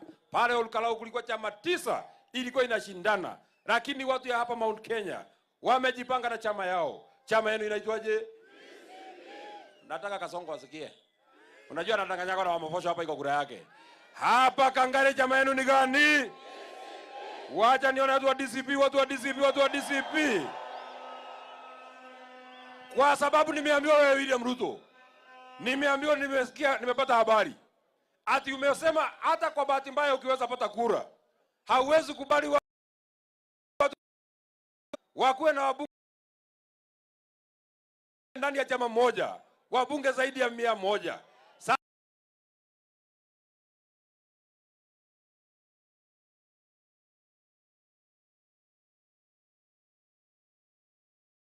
Hawezi fanya namna hiyo. Sisi tunataka kukuambia hapa anaitwaje?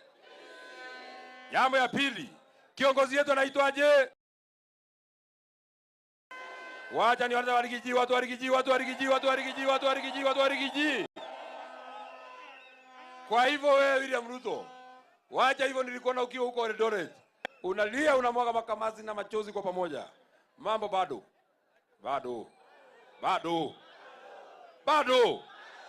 Wacha hivyo, unalia kama panya imekamatwa na mtego. Bado. Wakati ile ulikuwa unatufukuza, ulikuwa unafikiria ati unataka kutumaliza.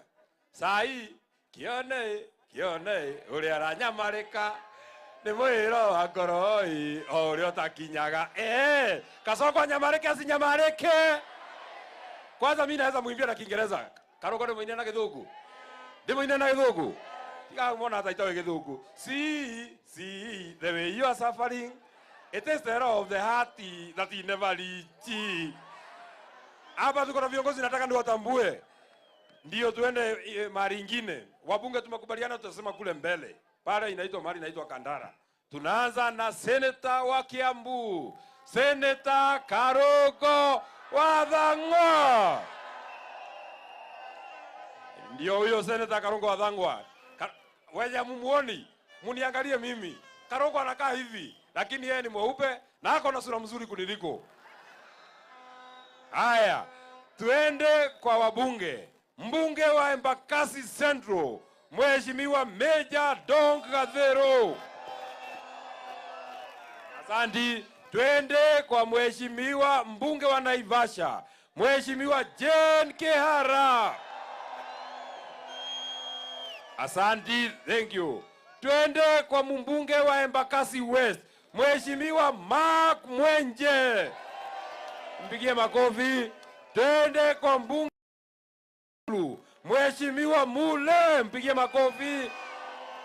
Huyu ni mtu ametumwa na party leader wa Wiper, Mheshimiwa Kalonzo Musyoka. Tuende kwa mbunge Tuende kwa mbunge wa Embakasi South, Mheshimiwa Musili Mawadhe. Mpigieni makofi Mbisiri Martha, mpigieni makofi. Tuende kwa mbunge wa Mukurweini, Mheshimiwa John Kagushia.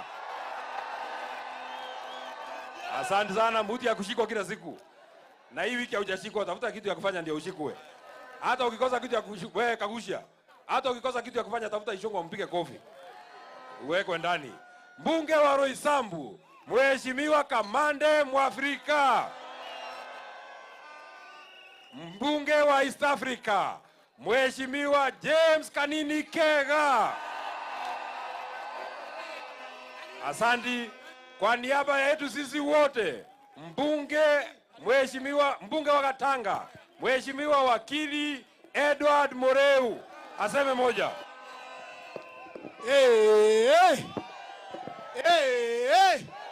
Yone kagari.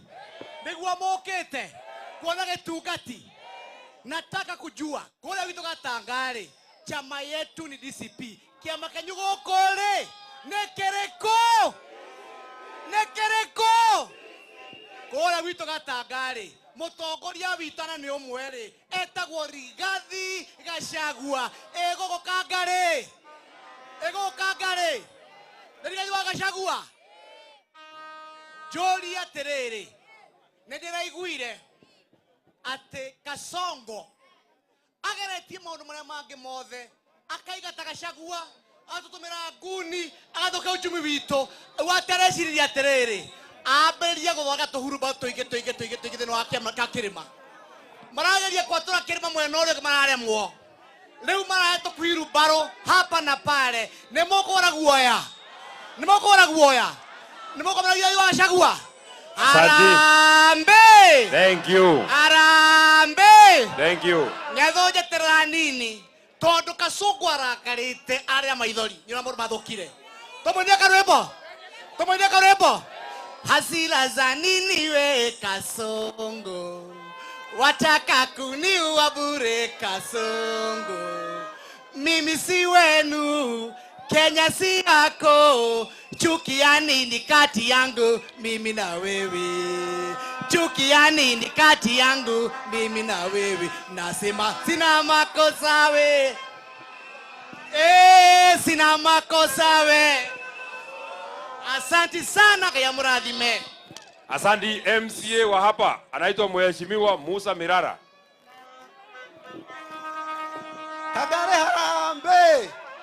Kagare harambe. Nimkaribishe rais wetu wa sita Rigathi Gachagua hapa kwetu na timu yako yote. Ithuĩ andũ a Kangare tũrĩ arĩmi na ng'ombe citũ igĩthiĩ gũciara tũciheaga gacumbĩ getagwo DCP kana tiguo. Asante. Ũguo Rigathi nĩ arorete na agatũhe kĩama gĩtagwo atĩa? DCP. Asante, thank you. Sana. Haya, tuende kwa wenye naomba kiti ya umandre papa. Kwa sababu tumesema mafosho ni wakwenda ama ni wakubaki? Ni wakwenda ama ni wakubaki? Ndio niamini, nataka nikisema harambee sema fagia na uweke mkono juu. Na kila mtu mwenye hata weka mkono juu anaweza chagua mafosho. Harambee! Nani hajainua mkono? Muniangalilie. Kwa sababu kama anaweza chaguliwa haki ya Mungu. Haya, Kangari. Kangari harambee! Kangari harambee! Wa mafosho! Wa mafosho! Wa mafosho! Bas, tuanze na mheshimiwa. Wako wapi? Mheshimiwa Liz Mbogwa.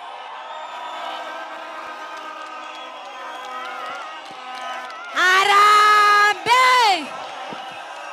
Andũ a Kangare mũrĩega. Harambe! Andũ a mũciĩ harambe! Niĩ njĩtagwo Liz Mũthoni wa Mbogua. Na gwitũ nĩ gũkũ tondũ we nditwĩriganĩtie na Kangare. Na mũthenya wa ũmũthĩ ndĩmũcokerie ngatho andũ a Kangare na Kĩgumo constituency nĩ kwĩyumĩria tũnyite njamba itũ ũgeni gũkũ Kangare. Ndĩmũrie andũ aitũ nĩ muonete gĩconoko kĩrĩa Mheshimiwa Rigathi wa Gachagua atũngĩtio, na no nyende tũmwĩre ithuĩ andũ a Gatanga andu akegumo, andu amathioya, andu akange ma constituencies ciothe cia Murang'a ithwe ne tuhete mheshimiwa Rigathi gitio ne mumuhete gitio atumia kangare mweguku ne mukunyitirira njamba itu tu mheshimiwa Rigathi wa Gachagua ndirake mwihoya ndenyihitie giconoko kiria tuonetio ni atumia guku gwitu. Asante. Ndamuhoya munyitirire. Thank you. Mondwe maitu wa county. Na muhe kura cianyu. Thank you. Na kiamba kia DCP. Thank you. Wa muico munjitikirie andu akangari ni muonaga ni turi na kairetu kanini maitu wa county wa Kirinyaga ni arugamagirira andu wega ithwe ni tukwenda kuga mutumia ni mitugo, mutumia ni mwikire wa maundu na goko gwitu ni tukaruta maito na ni Liz Muthoni wa Mbugua. Ngai witu amurathime na mwike wega. Asante. Haya, kabla niite huyu wa pili, ngoja mje vuzera, mimi nataka niwapatie mpangilio wa chama. Kila mtu mwenye anaomba kiti wa chama yetu atapata nafasi ya kuongea hapa. Nimeigwa. Kwa hivyo ukiona mwenye unapenda unamshangilia. Neguo. Ukiona mwenye upendi unanyamaza. Neguo. Kwa mikutano yetu hakuna kupigiana kelele.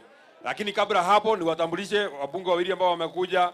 Mheshimiwa mbunge wa Kirinyaga, umanebu wa Kirinyaga, Mheshimiwa Jane Jerry Maina Gacheri.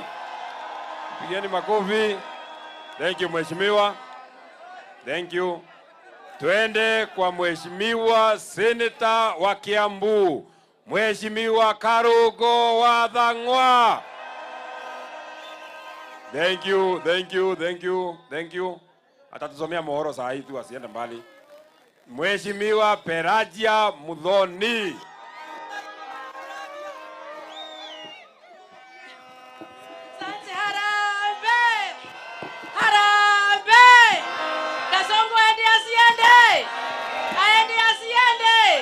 Thank you mona hamare twajetago Buragia na tiwa Mbugi jetago Buragia wa DCP ndirahoya ndenyihitie ngauga ingitekereka hari andu a Murang'a Buragia no ende akamutungata ndi maitu anyu wa county ngauga tucokie riri wa afisi ya maitu wa county tucagura mutumia mugima mutumia mukindirika. Thank you. Na ndarora ndiona no Buragia. Thank you. Thank you muno Ngai amurathime.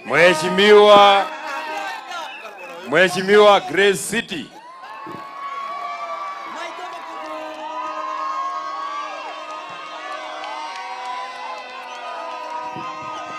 Asanteni watu wa Kegumo, hamjambo? Andu aitu tugeithanie rera-ini mwathani arogocwo. Njĩtagwo Grace City, MCA murata wanyu wa Kanyanya-ini na mama county mtaraji wa county ya Murang'a. Mimi nataka nishukuru Gĩtungati sababu ya kutembea hapa. Nĩtũrendeire guoya tukerwo ndagoka no Rigathi wa Gachagua nĩtũkwenda gũgũcũnga mũhera. Ĩyo ti mĩario ya atumia a Murang'a na niĩ ta Grace City mwahe wĩra. Andũ aitũ nĩndĩmũthikagĩrĩria, andũ aitũ nĩndĩmũheaga gĩtĩo, andũ aitũ nĩndĩmũtungatagĩra ngĩmwĩnyihagĩria. Andũ aitũ ndathiĩ mbunge nĩngacokia Linda mama. Andũ aitũ ndathiĩ mbunge nĩngaheaga Rigathi wa Gachagua gĩtĩo. Senator Methu, nikubarishe ndaigua andũ nĩmarenda kũnyita Rigathi wa Gachagua. Rigathi wa Gachagua nĩ gĩcuho, nĩmũkũnyinithia. Rigathi ti gĩcuho gĩa gũcua nakĩo, wa gũcua nake kĩrĩ.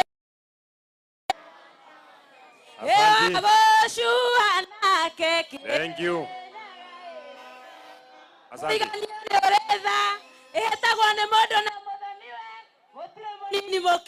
Thank you. Mheshimiwa Shira Wanjege.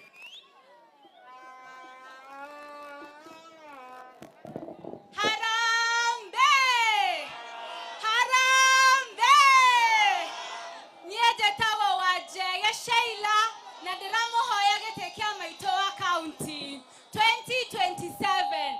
Andũ a Murang'a thaa ici tũtirenda ciugo, ciĩko kana atĩa niĩ ndigũka haha na ciĩranĩro ndĩroka haha kũmũhoya wĩra nĩguo tũhote gũthiĩ na mbere kana atĩa. Asante. Thank you. Mheshimiwa Catherine Mama Sako.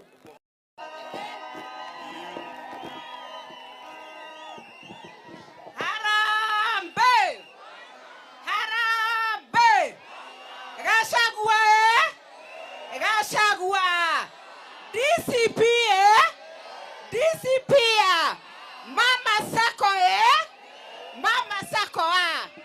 Niene njĩtagwo Mama Sako na nĩngũkena mũno ndĩ gũkũ Kangari thĩinĩ wa Kĩgumo. Mama Sako 2017 nĩndarũgamĩte gĩtĩ kĩa maitũ wa kaunti na ngwenda kwambia kũmũcokeria ngatho tondũ nĩ mwathurire mũkĩhe kura hakuhĩ 80,000 na andũ a Ngai njokete oro hau ndĩramũra mũnyitĩrĩre thĩinĩ wa gĩtĩ kĩa maitũ wa kaunti tondũ ithuĩ tũraria tũtarĩ na guoya tũrũmagĩrĩra igathu wa Gachagua njamba ĩrĩ ũrũme ĩrĩa kamaga cimba mĩikarĩire noguo nĩguo atuonetie. Asante. Twĩ gũkũ nĩ tũkwenda kuga gĩtĩ kĩa maitũ wa kaunti nĩ tũkũgarũrĩra. Thank you. Asante mheshimiwa. Tondũ nĩ tũkwenda kũrehe gĩtĩo tũcokie gĩtĩo kĩa wabici ya maitũ. Thank you. Asante. Kaunti twĩna baba mwega Irũngũ wa Kang'ata na mama mwega Njũnyũtũ maitũ nĩwe tũtarĩ tũthure Mama Sako thĩinĩ wa kĩama kĩa DC. Thank you mheshimiwa. Thank you. Asanteni. Mheshimiwa Njeri Maina.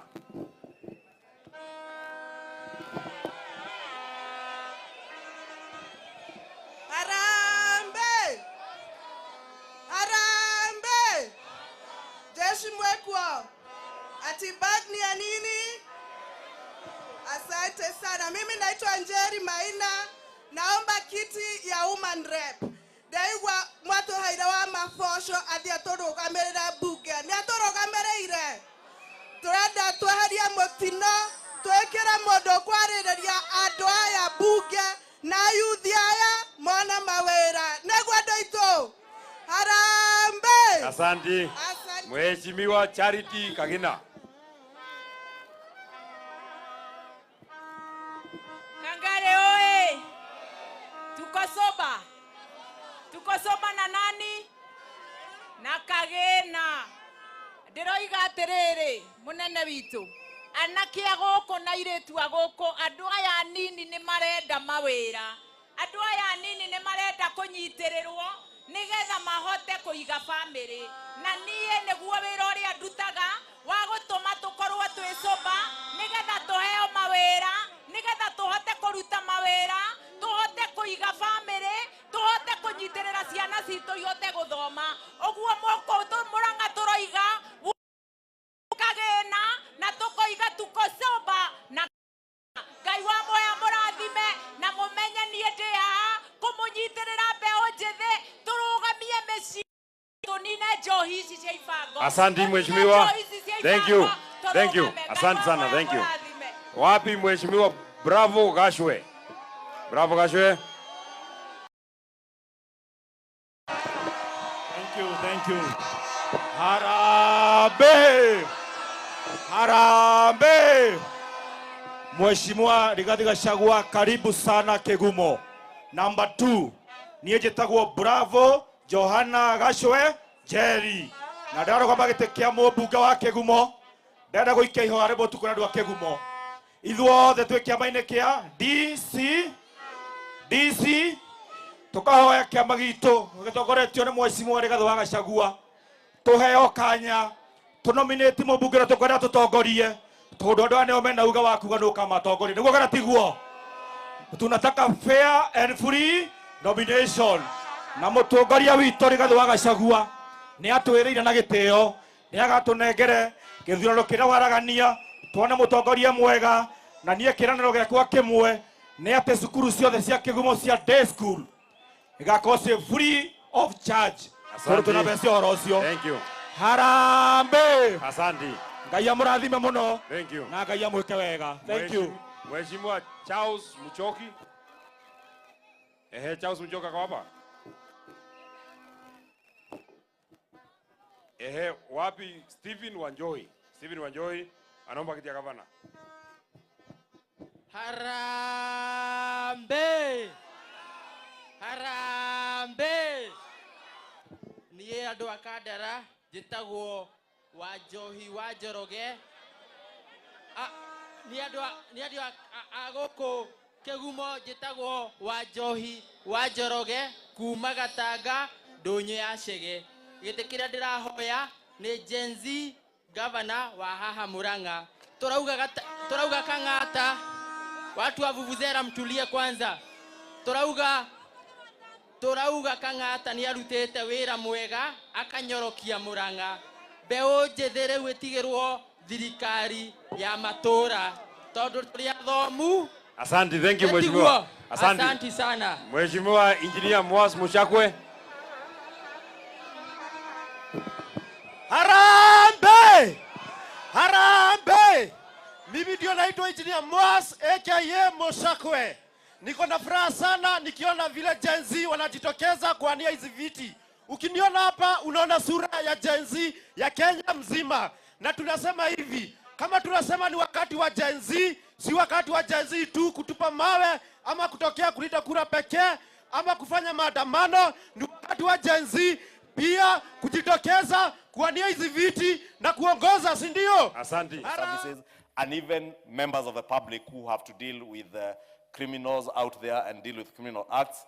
And all those issues have been raised. The report that the committee tabled, I had a look at it and captured very many issues, including the National Intelligence Service. And you see the bill also provides for actuarial assessments so that every decision that is made based on data and statistical data that can help. And therefore, Honorable Speaker, let me thank our members of the Jailer Committee for the very great work that they put in considering this bill. Honorable Speaker, we must also make sure, as we enact this bill, and I know many members will be proposing amendments, that there must be certain crimes. You know, we have a very robust constitution. This 2010 constitution gave every crime in this country, made it bailable. Now, I came to discover, Honorable Speaker, the other day, that you can actually murder somebody today. And because it's a bailable offense, tomorrow you're out on bail. What do?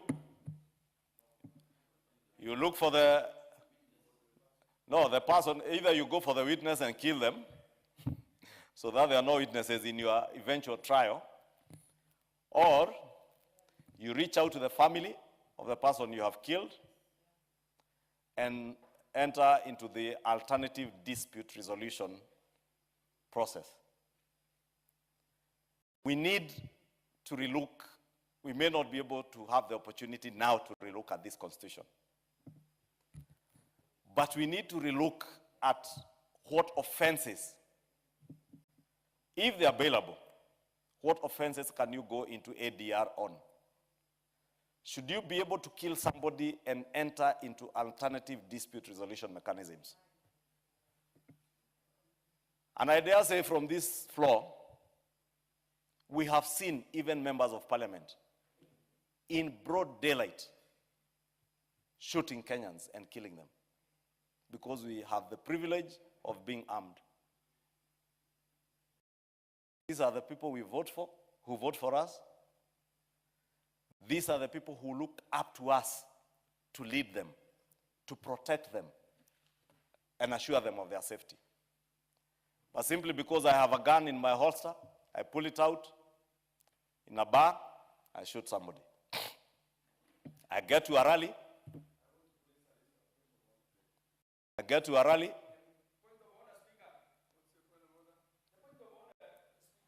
Police do not kill. They do not shoot.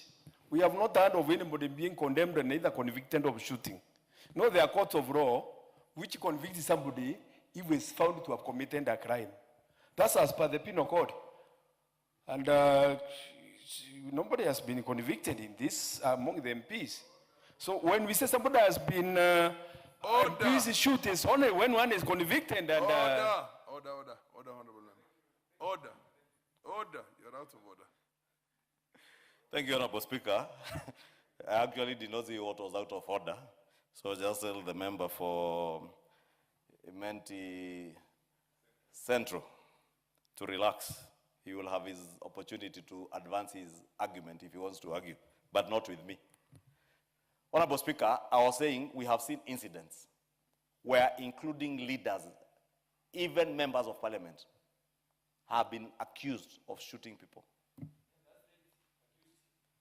And we know, if you can protect me from this honorable member, MP for Imenti. and just tell him to have some decorum. Order. Have some decorum. If you want to No, shout, no, you can you go have- shout in some market in Imenti Central, not here. You have a problem because you choose to address somebody across. There's a procedure, there's a system here. Thank you. In fact, the member for Homa Bay is telling us there is no market, and indeed there is no market. This is a house of debate. We debate, but you debate when you have an opportunity to debate, and everybody will have an opportunity to debate. Honorable Speaker, before I was rudely and interrupted, I was saying that we have seen even members of parliament being accused of walking into bars, shooting people. You go to a rally, you shoot the same voters and citizens we ought to be offering and assuring security. Then, when those issues go to court, because we are people of means, and unfortunately, the people who end up being shot and die are not people of means. We end up following those families, going for alternative dispute resolution, and we get away with crime. And for me, it does not matter whether you are a member of parliament, whether you are a minister, whether you are a governor, nobody has a right to take life. Nobody has the right to take anybody's life. And if, as a leader, as a member of parliament, I shoot somebody, I should be treated like any other criminal who shoots another Kenyan and kills them. Honorable Speaker, I was saying that because we must now begin to relook into many of these laws. Because we have this constitution, as I said, that became very generous.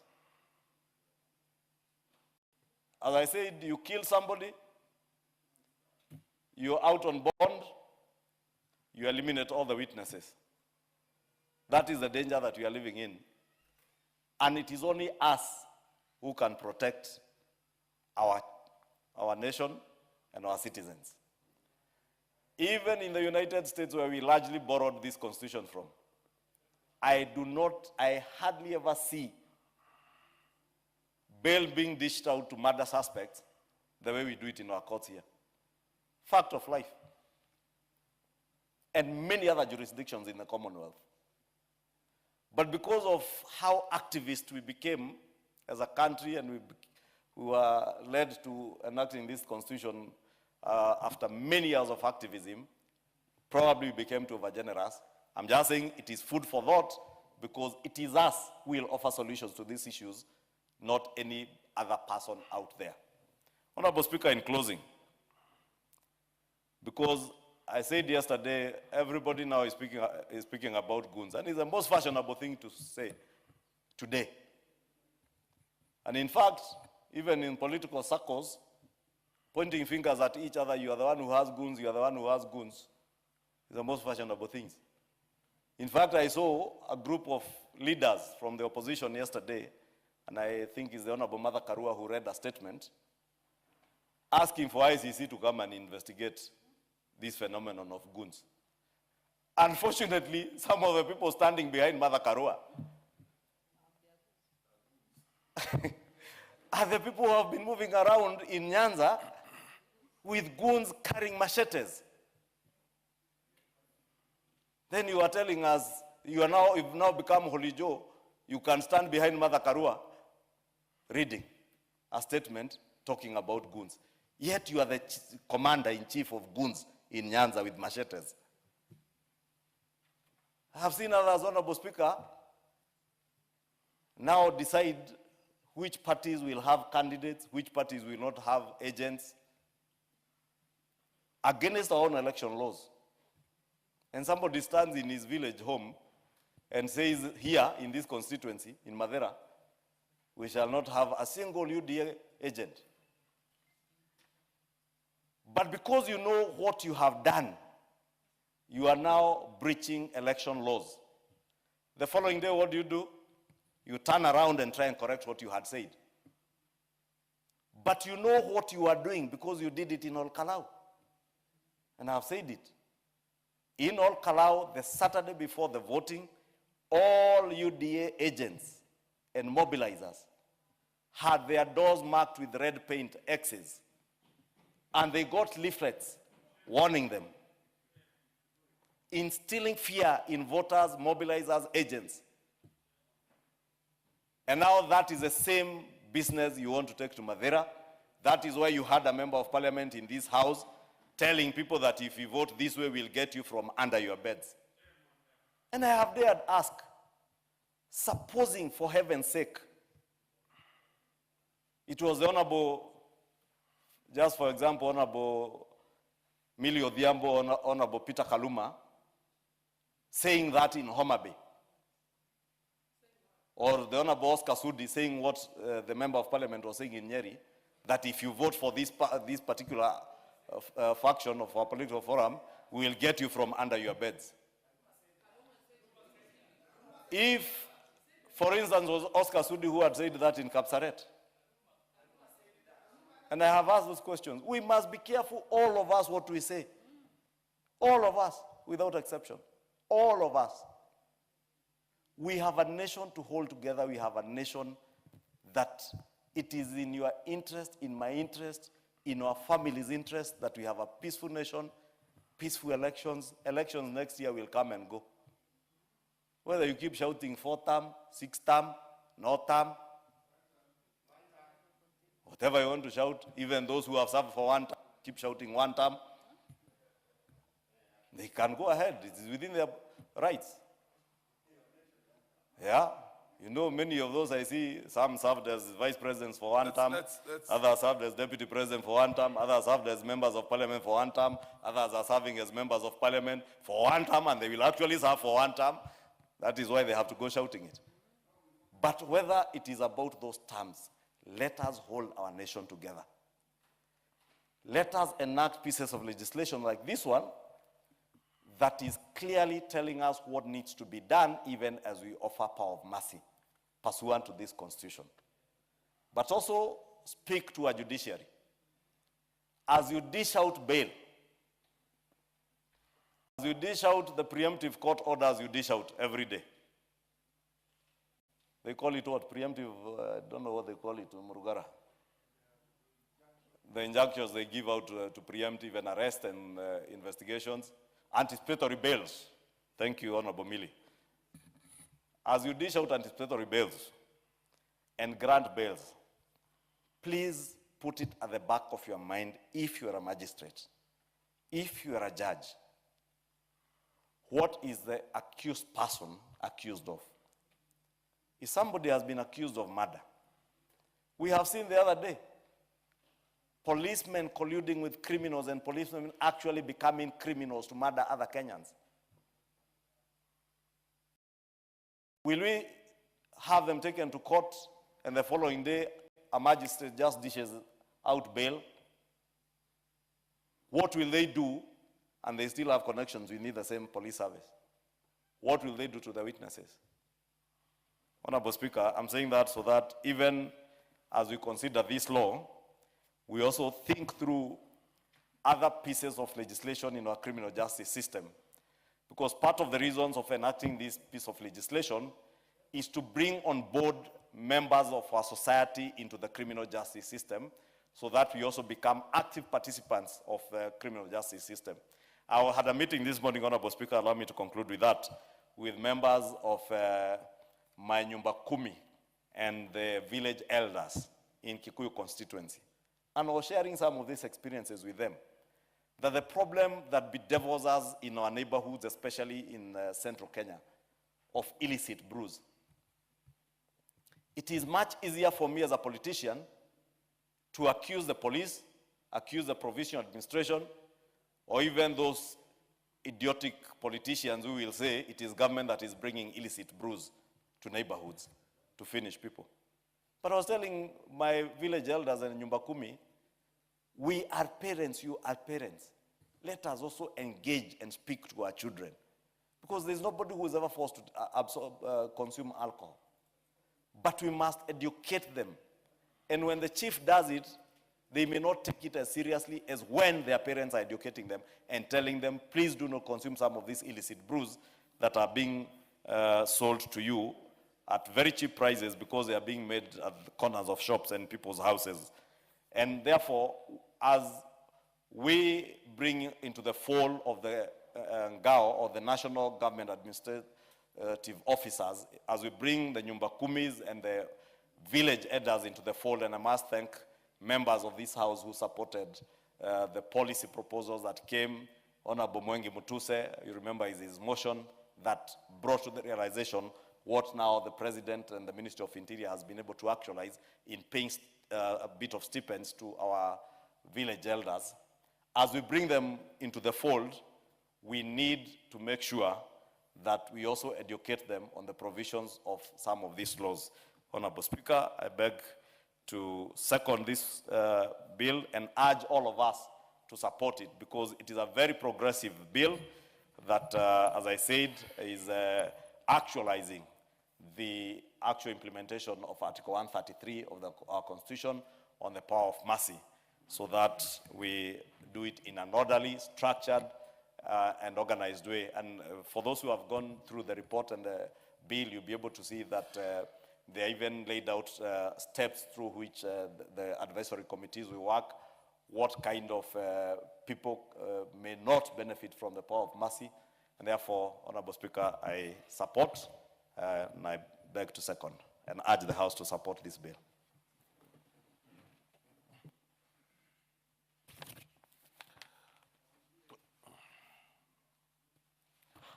Honorable members, I now propose a question that the Power of Mercy Bill, National Assembly Bill number 56 of 2025, be now read a second time. Yes, Chairman Murugara. Thank you. Thank you very much, Honorable Speaker. Honorable Speaker, allow me to laud the Deputy Chief Whip, who has ably moved the bill, and also the Leader of Majority, who has ably seconded the bill, such that today we are here to debate a very important piece of legislation, the Power of Mercy Bill, which does several things for this country, which things are very important. May I go on record rectifying or informing the Leader of Majority that on the 28th of February 2019, in this 12th Parliament, I had actually brought a motion on the village elders, which was successful, and Honorable Mutuse's motion on village elders borrowed a leaf from what I had brought that particular time. But all of this is commendable because our village elders today are drawing some stipends. Allow me also to explain to those who are here what exactly this Power of Mercy Bill is, because in essence, we are repealing a law known as the Power of Mercy Act, Chapter 94 of the laws of Kenya. In our history, it's curious when we are told that sometime in 1975, after the elections of 1974, a gentleman by the name Paul Gay lost a petition against him on the basis that he had conducted some witchcraft on some voters, and therefore he was guilty of an election offense. We read from the history books that one afternoon or one morning, he visited the president of the country, Mzee Jomo Kenyatta, and reminded him of many things, right from Kapenguria to where the country was that time. And he said he had to be forgiven. The word used is actually forgiven. Then we are told that that afternoon, the House convened and there was a constitutional amendment in courts whereby the president was granted power to pardon an election offense.